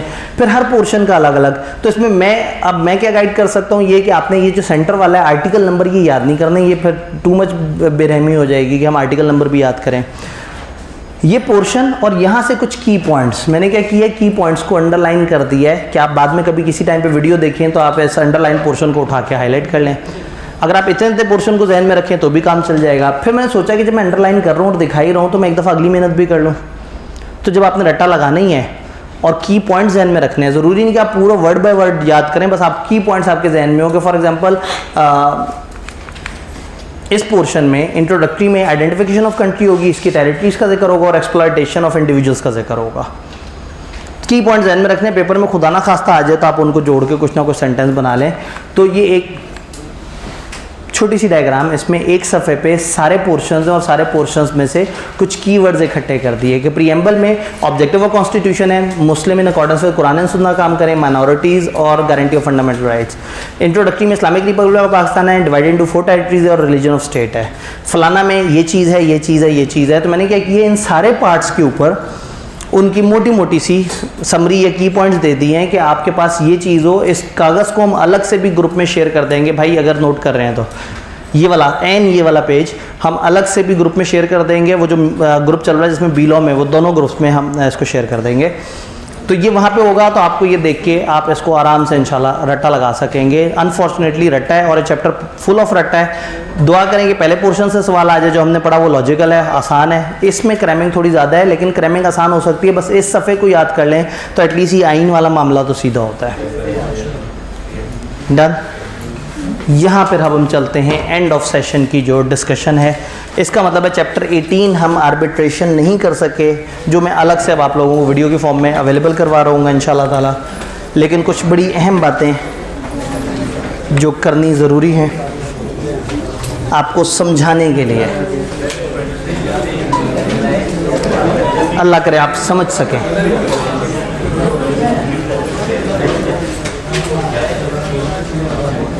मैं में पीछे से मिटाना शुरू कर दूँ कि भाई साहब तो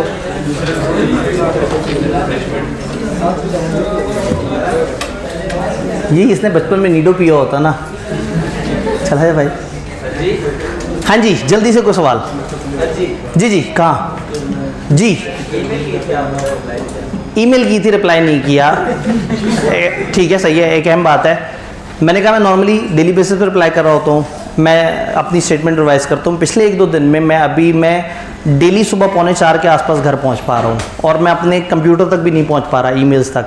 तो उसके बावजूद भी मैं कुछ ना कुछ जगह कुछ वो काम कर रहा हूँ, सिलेक्टेड ईमेल्स फिर भी रिप्लाई कर पा रहा हूँ।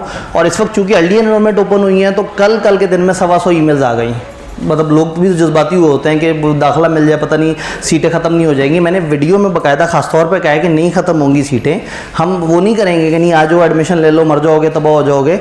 हाँ, सीट्स ज़ाहिर है इस वक्त लोगों का रश ज़्यादा आता है, तो हमने सीट्स थोड़ी कम 1/3 उस वक्त के लिए रिजर्व रखी हुई हैं। तो अब उस चक्कर में फिर इस वजह से कुछ ईमेल्स वगैरह ज़्यादा आ रही हैं। तो ये 1-2 दिन थोड़े से मेरे मुश्किल गुजर जाएँ, इंशाल्लाह ताला डेली बेसिस पे दोबारा ईमेल्स वापस वो होना शुरू हो जाएंगे। सेशन भी एंड हो रहा है ना, बहुत सारी एक्टिविटीज़ हैं। पिछले 2-3 दिन से आपने देखा है ज़रा थोड़ी सी शोर शराबा ज़रा ज़्यादा चल रहा है, तो वो अगले सेशन की एक्टिविटीज़ अभी शुरू हुई हैं, तो इसलिए मैं थोड़ा सा फंसा हुआ हूँ। लेकिन इंशाल्लाह ताला आप परेशान नहीं होंगे। जब भाई ने पूछ ही लिया तो मैं ईमेल दोबारा भी लिख दूँ।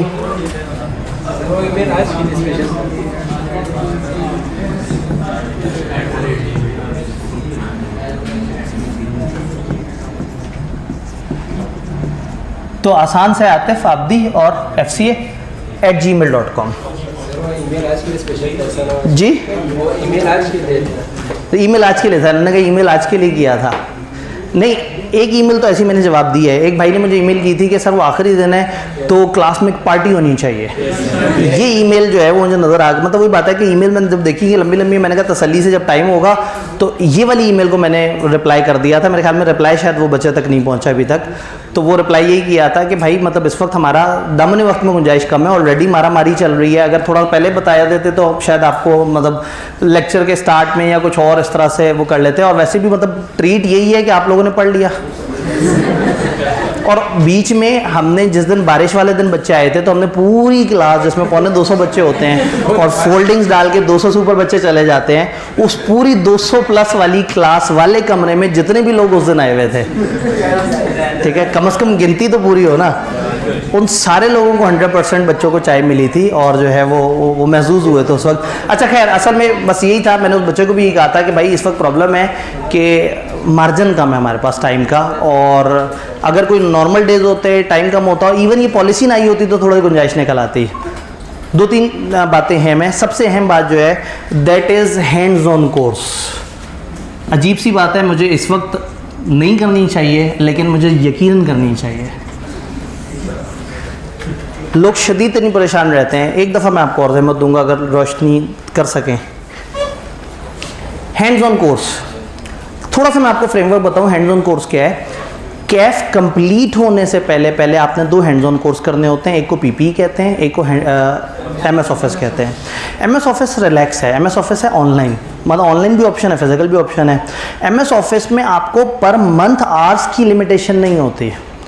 आपने शुरू होने के 3 महीने के अंदर 70 आवर्स के लेक्चर लेने होते हैं, और आप माशाल्लाह जिस रफ्तार से लेक्चर लेते हैं तो आप लोगों के लिए वो 70 आवर्स कभी भी मसला नहीं है। MS office is no more attention, लेकिन PP is attention. PP physically आके लेना पड़ता है और 70 घंटे लेना पड़ता है, और 70 घंटे आईकेएप कहता है कॉलेज ने स्प्रेड कर देना है। किसी वीक 8 घंटे से ज़्यादा कॉलेज नहीं पढ़ा सकता, वरना हम 1 महीने पेपरों के फ़ौरन बाद 1 महीने ऐसी क्लासें रखेंगे ठकाठक और सारा आपका कोर्स कंप्लीट हो जाए। तो किसी हफ्ते 8 घंटे से ऊपर क्लासें नहीं हो सकती, 3 महीने से कम में कोर्स खत्म नहीं करा सकते। तो ऐसे रूल्स रखे हैं कि आपको 3 महीने पे उसको स्प्रेड करना पड़ता है। अब जब आप पढ़ रहे होते हैं ना अपने बाकी कोर्सेज, आपने 8 पेपर पढ़ने हैं, आपको हैंड्स ऑन कोर्स पेपर नहीं काउंट होता क्योंकि इसका इम्तिहान नहीं देना होता। लेकिन इंटरेस्टिंगली स्पीकिंग आपके कैफ में 10 पेपर्स हैं, 8 नहीं है।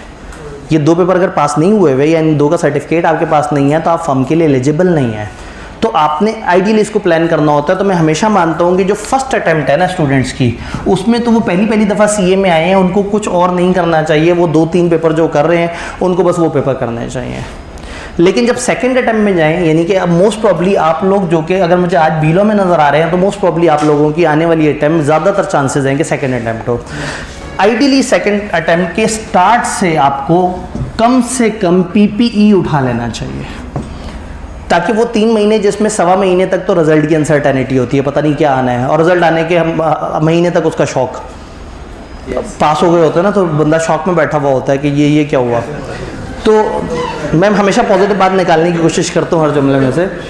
तो आप स्टार्ट में पीपी कर लें। ये वो टाइम है जो आपका, जब टीचर भी जज्बाती नहीं होते, बहुत ज़्यादा मारधाड़ भी नहीं चल रही होती पढ़ाई में, तो इस वक्त आप उसको कवर कर लें, ताकि उन 3 महीनों के बाद जब अगले 3 महीने जब ज़रा पढ़ाई का ज़्यादा जोर है, फॉर एग्जांपल अगर मैं आने वाले सेशन की बात करूं तो सितंबर एंड पे ज़्यादातर colleges hands on courses start कर देंगे, इंक्लूडिंग हम ये नहीं कह रहे कि आप लाजमी यहाँ एडमिशन लें। मैं सिर्फ बताना ये चाह रहा हूँ कि आपको ये पता होना चाहिए, दिस इज़ नॉट मार्केटिंग या कॉलेज की पोस्ट, दिस इज़ एक पब्लिक सर्विस के आप लोगों को ये पता होना चाहिए कि this is the right time. आपने अगले सेशन में आते साथ ही जहाँ पे भी हो, जो भी हो, जिस भी कॉलेज से आप उठाएं, आपने हैंड्स ऑन कोर्सेज में पीपी लाजमी उठा लेना है। सितंबर के एंड से स्टार्ट होगा तो अक्टूबर का एंड, नवंबर का एंड, दिसंबर के एंड के आसपास आप खत्म करके बैठे होंगे तो मार्च में आपका पेपर होगा। लेकिन अगर आपने देर से उठाया, कुछ लोगों को सेशन के बीच में याद आया और वो बेचारे बड़े मुश्किल में थे कि वो पेपर तैयार करें या पीपी को टाइम दें।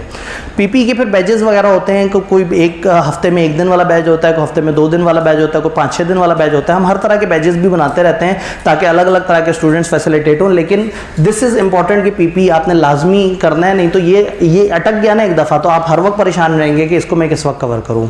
आइडियली जब आपकी थर्ड अटैम्प्ट हो तो थर्ड अटैम्प्ट के स्टार्ट में आपने MS ऑफिस ऑनलाइन ले लेना है और फिर परेशान नहीं होना। इवन आप एक और काम भी कर सकते हैं, ये जो सेकेंड अटैम्प्ट है इसमें जब आप पहुँचें लास्ट मंथ में, फॉर एग्जाम्पल आप पहुंचे फरवरी में, आपने किसी भी कॉलेज से कह दिया मुझे दे दे ऑनलाइन, उन्होंने दे दिया, आपने अपने पास जेब में रख लिया, आप अपना पेपर तैयार करते रहे, 1.5 महीने तक आपने पेपर तैयार किया, पेपर दिया, पेपर देने के बाद 1-1.5 महीना जो बचा था आपने इसके आर्स पूरे कर लिए। चूँकि रजिस्ट्रेशन के बाद 3 महीने का काउंटर शुरू होता है, तो 3 महीने गुजारने के बाद जो है ना चीज़ें वो कवर होती हैं। तो ये पीपी एट स्टार्ट करें, MS ऑफिस कभी भी कर लें। आइडियली ये है कि आप ये पीपी ख़त्म हो फिर MS ऑफिस में 1-8 महीने बाद तब एडमिशन ले लें। आप अगले सेशन के स्टार्ट में ले लें या पिछले सेशन के एंड पे ले लें, आपने बस कोई से 1-1.5 महीने उसको ऑनलाइन अटेंड करना है। अगर फिजिकल अटेंड करना चाहते हैं तो फिर थर्ड सेशन के स्टार्ट में फिजिकल अटेंड करें। हमारे पास तकरीबन शायद 3 या 4% फिजिकल एडमिशन्स है, चूँकि जब ऑनलाइन है और वो हैवी स्क्रीन डिपेंडेंट तो ज़्यादातर लोग उसमें आते हैं। तो बस ये आपको पता होना चाहिए कि ये आपका राइट टाइम है। दूसरा थोड़ा सा इस पे बात करते हैं, जो नई जो लिमिटेशंस आई हैं। पहले क्या होता था, ग्रुप ए के 4 पेपर, ग्रुप बी के 4 पेपर, आप इन 4 पेपरों में से कौन से 4 पेपर, R1 टैक्स, CM में, बी लॉ, और फिर इधर क्या होता था आपका R2 MFA, C law, audit. ICAP ने पहले ही रूल रखा हुआ था कि आप यहाँ के 2 पेपर पास करेंगे तो फिर आप आगे जा सकते हैं। अब वो रूल ख़त्म हो गया है। इसमें एक पॉजिटिव है और एक नेगेटिव है। पॉजिटिव बहुत बड़ा ये है कि आपके जितने भी पेपर का जो भी स्ट्रक्चर है, यानी कि पहले क्या होता था, लोग ग्रुप ए के पेपर देने के बाद कंफ्यूज रहते थे और दाखिला लेते थे नहीं लेते थे तो भी जो है पीछे का पेपर रह जाता था, तो वो ग्रुप बी में ए में वापस जाना पड़ता था। कॉलेज से जाके कहते थे पैसे वापस करो, कॉलेज कहता था कौन हो तुम, और वो मतलब झगड़े शुरू हो जाते थे। अब वो झगड़े ख़त्म हो गए, मामला इजी हो गया, आपके ये ग्रुप बी के पेपर रिलैक्स हो गए। लेकिन 2 पेपरों के ऊपर रिस्ट्रिक्शन लगा दी, एक पे जायज़ और एक पे नाजायज़।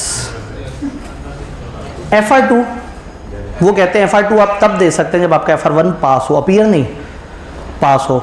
वो कहते हैं MFA आप तब दे सकते हैं जब आपका कॉस्ट पास हो। ये थोड़ी सी बदतमीजी की है। कॉस्ट और MFA का ताल्लुक बड़ा थोड़ा सा है, बहुत ही थोड़ा सा, लेकिन R1 की बेस बहुत ज़रूरी है FR2 के लिए, तो ये चीज़ make sense.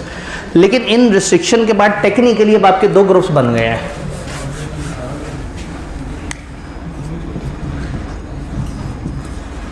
Group A, group B. 6 paper यहाँ आ गए और 2 पेपर यहाँ आ गए।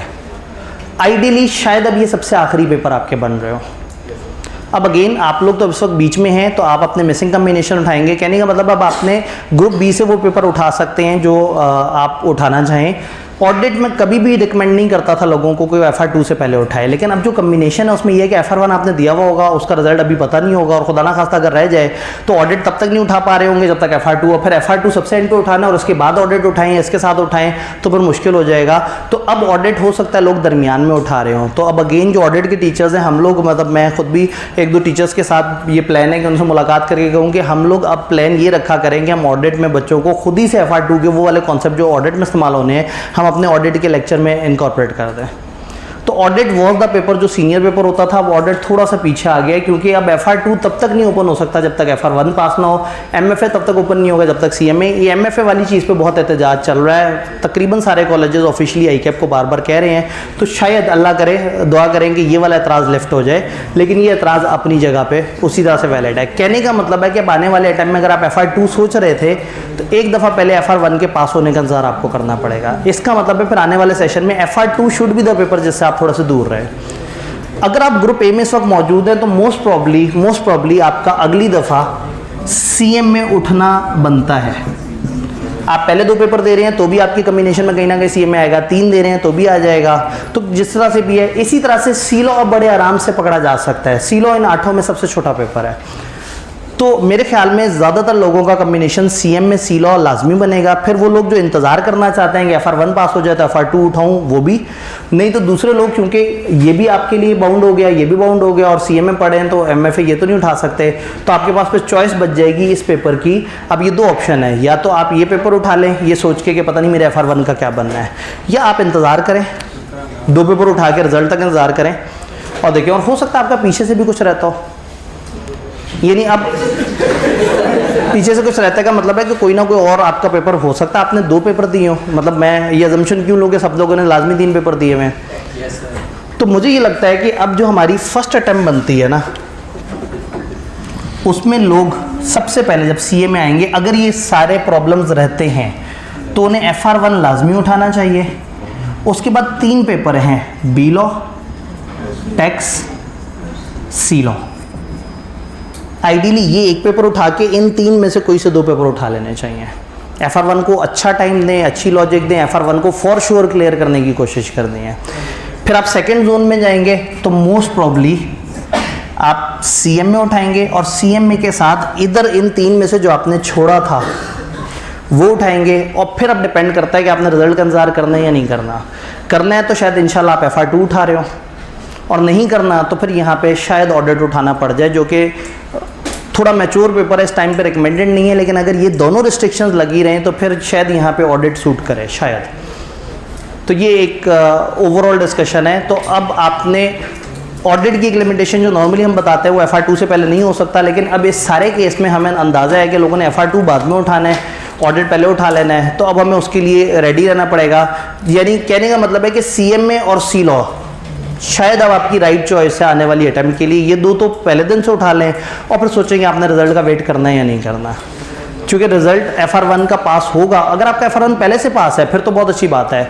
आने वाले सेशन में अगर ये ग्रुप वाला मसला ना बनता, ये मसला ना आता, तो आइडियली जो आइडियल कम्बिनेशन था वो CM में FR2 और कंपनी लॉ था। ठीक है, तो वो अब आपका अपना मामला है कि किस तरह से करें। लेकिन तो ये नई स्कीम ना अब प्रॉब्लम क्या, नई स्कीम या ये नई कैलकुलेशन आने पे हमें एकदम से परेशान हो जाना चाहिए? होना चाहिए, क्यों नहीं होना चाहिए? आप यहाँ कह रहे नहीं परेशान होंगे, फेसबुक पे जाके रो रहे होंगे पेपरों के बाद। बात ये है कि अभी आपके कंट्रोल में नहीं है, आपके दाखिले भी जा चुके हैं और आपके आगे की प्लानिंग तो आपने फिर तसल्ली से बैठ के सोचना है ना। आप इस वक्त अपने पेपर दें, पेपर के बाद तसल्ली से सोचें what should be right combination. से पेपर देने के बाद ये भी पता लग जाएगा आपका FR1 हुआ कैसा। हो सकता है FR1 पेपर देते साथ ही आपको समझ आ जाए कि नहीं मैं FR2 ना उठाऊं, मैं को और पेपर उठा लूं। तो इसलिए दिस इज़ गुड कि चीज़ों को समझें प्रॉपर तरीके से। और अगेन ऐसी किसी नई स्कीम, ऐसे किसी नए डॉक्यूमेंट, और ये ऐसी चीज़ आई है जिसमें मुसलसल शोर शराबा हो रहा है, सारा कुछ है, तो ये अभी हमारा काम है हम अपने तरीके से एहतजाज करें। आप लोग भी उस एहतजाज में आईकॉम को ज़रूर ईमेल्स कीजिएगा, लेकिन इस वक्त अपनी सारी एनर्जी, सारी तवानाई थोड़ी सी पढ़ाई पे फोकस करें। ये इंतहाई गलत टाइम है इस डिसीजन का। ये डिसीजन एक्सपेक्टेड था सेशन के स्टार्ट में, लेकिन उन्होंने डिले किया, तो हम सोचे थे शायद अगले सेशन के स्टार्ट में देंगे, लेकिन उन्होंने पता नहीं क्या किया। उन्होंने बिल्कुल एन पेपरों के बिल्कुल जो सबसे पीक पढ़ाई वाले दिन चल रहे हैं उसमें ये डिसीजन दे दिया, और लोग कल से मैं देख रहा हूँ कि वो परेशान ही परेशान है। मुझे लग रहा है कि वो 5-6 दिन तक परेशान रहेंगे। तो हो सकता है ये डिसीजन थोड़ा सा रिलैक्स हो जाए। तो अभी आपने कुछ नहीं करना है, इस डिसीजन का ताल्लुक अगली अटैम्प्ट से है। आप सुकून से अपने पेपर तैयार करें, कम से कम 1-2 पेपर जो आप उठा सकते हैं, ईदर ओल्ड या न्यू स्कीम जो भी है वो आप सेलेक्ट करके रख लीजिएगा, बाकियों में थोड़ा वेट कीजिएगा। ड्यूरिंग स्टडी कोई कन्फ्यूजन हो, मैंने आपसे कहा कि मैं डेली मेल्स चेक करता हूँ, सिवाय जैसा भी 1-2 दिन से काफ़ी हेक्टिक हो गई है रूटीन। कोई भी कन्फ्यूजन हो, कोई भी सवाल हो, आपने यहाँ पे मेल कर देनी है। व्हाट्सएप का ग्रुप आपके पास मौजूद है, मैं कोशिश करूंगा व्हाट्सएप ग्रुप में चीज़ें ऐड करता रहूं। फिर जो पास पेपर्स की हमारी डिस्कशन वीडियो गूगल ड्राइव पे थी उसको उठा के उस प्लेलिस्ट में हम ऐड कर देंगे इंशाल्लाह ताला। तो कोशिश ये करेंगे कि आपको सर्व करें, लेकिन ये सारी कोशिश बेकार जाएगी अगर आपने साथ नहीं दिया। जो मैक्सिमम हम कर सकते थे वो ये था कि 12-13 दिन में बड़ा क्विकली सारे सिलेबस को कवर करें, आपको तैयार करवाएं। हमने एक मुनासिब पेस पे सारी चीज़ों को किया, साथ साथ टेस्टिंग वगैरह भी की, बाकी चीज़ें भी। अब आपने अपना हिस्सा प्ले करना है। बीलो नहीं पास होगा तो भी एक पेपर आपका कम होगा, क्योंकि गिनती में बहरहाल बीलो एक पेपर है। FR1 पास होने से भी एक पेपर पास होता है और बीलो पास होने से भी एक पेपर पास होता है। बस अब FR1 तवज्जो थोड़ी सी ज़्यादा मांगता है इस वक्त। अनफॉर्चुनेटली इस डिसीजन के आफ्टर इफेक्ट ये है कि FR1 should be the first priority. तो यहाँ मुझे ये कहते हुए दुख हो रहा है कि आप बी लॉ को थोड़ा सा कम प्रायोरिटी अगर देना चाहें, इसलिए कि FR1 को टाइम देना है, तो मुझे ये डिसीजन इस वक्त लॉजिकल लगेगा, क्योंकि आईके अपना थोड़ा पैनिक कर दिया है। तो पैनिक होकर ये काम करना समझ आता है, पैनिक होकर किताबें छोड़ देना ये नहीं समझ आता। तो आप लोगों के साथ बड़ा अच्छा रहा, और इस दौरान किसी भी जगह पे किसी भाई को मैं रैंडमली कोई एग्जांपल दे देता हूँ या कुछ और इस तरह से करके, या किसी को बुरा भला कह दिया, किसी के सवाल पे उसको डिस्करेज कर दिया, अगर कहीं भी किसी को कोई मेरी बात बुरी लगी है तो उसको एक दफ़ा सोचने की ज़रूरत है कि उसके ऐसा क्या गुनाह है, उसमें ऐसी क्या कमी है, क्या कोताही है कि टीचर को उसे डांटना पड़ गया। वो अपने आप को इम्प्रूव करेगा तो अगली क्लासों में टीचर उसे नहीं डांटा करेगा। तो मुझे बिल्कुल शर्मिंदगी नहीं है, किसी को अगर रोका तो जायज़ रोका, बिल्कुल कहीं किसी की दिल आज़ारी मकसद नहीं था। तो जब मैं गुड फेथ में काम कर रहा हूँ तो अपेरेंटली जो भी हो तो मैं होल्ड इन ड्यू कोर्स हूँ, ठीक है। तो मासूमियत में अगर किसी के कोई दुख हो गया हो किसी को और मेरा इरादा ना हो तो उस पर तो माफ़ी की ज़रूरत ही नहीं, मैं तो मासूम हूँ, मुझे पता ही नहीं। लेकिन अगर कोई खुद ही अपनी बेवकूफ़ी की वजह से समझ बैठा है कि उसके साथ जुल्म हो गया है, तो उसे चाहिए कि वो इस्तग़फ़ार 10 दफ़ा पढ़े और आइंदा जो है वो अपने आप को अपनी तज़किया नफ्स करे, अपने आप को इम्प्रूव करे।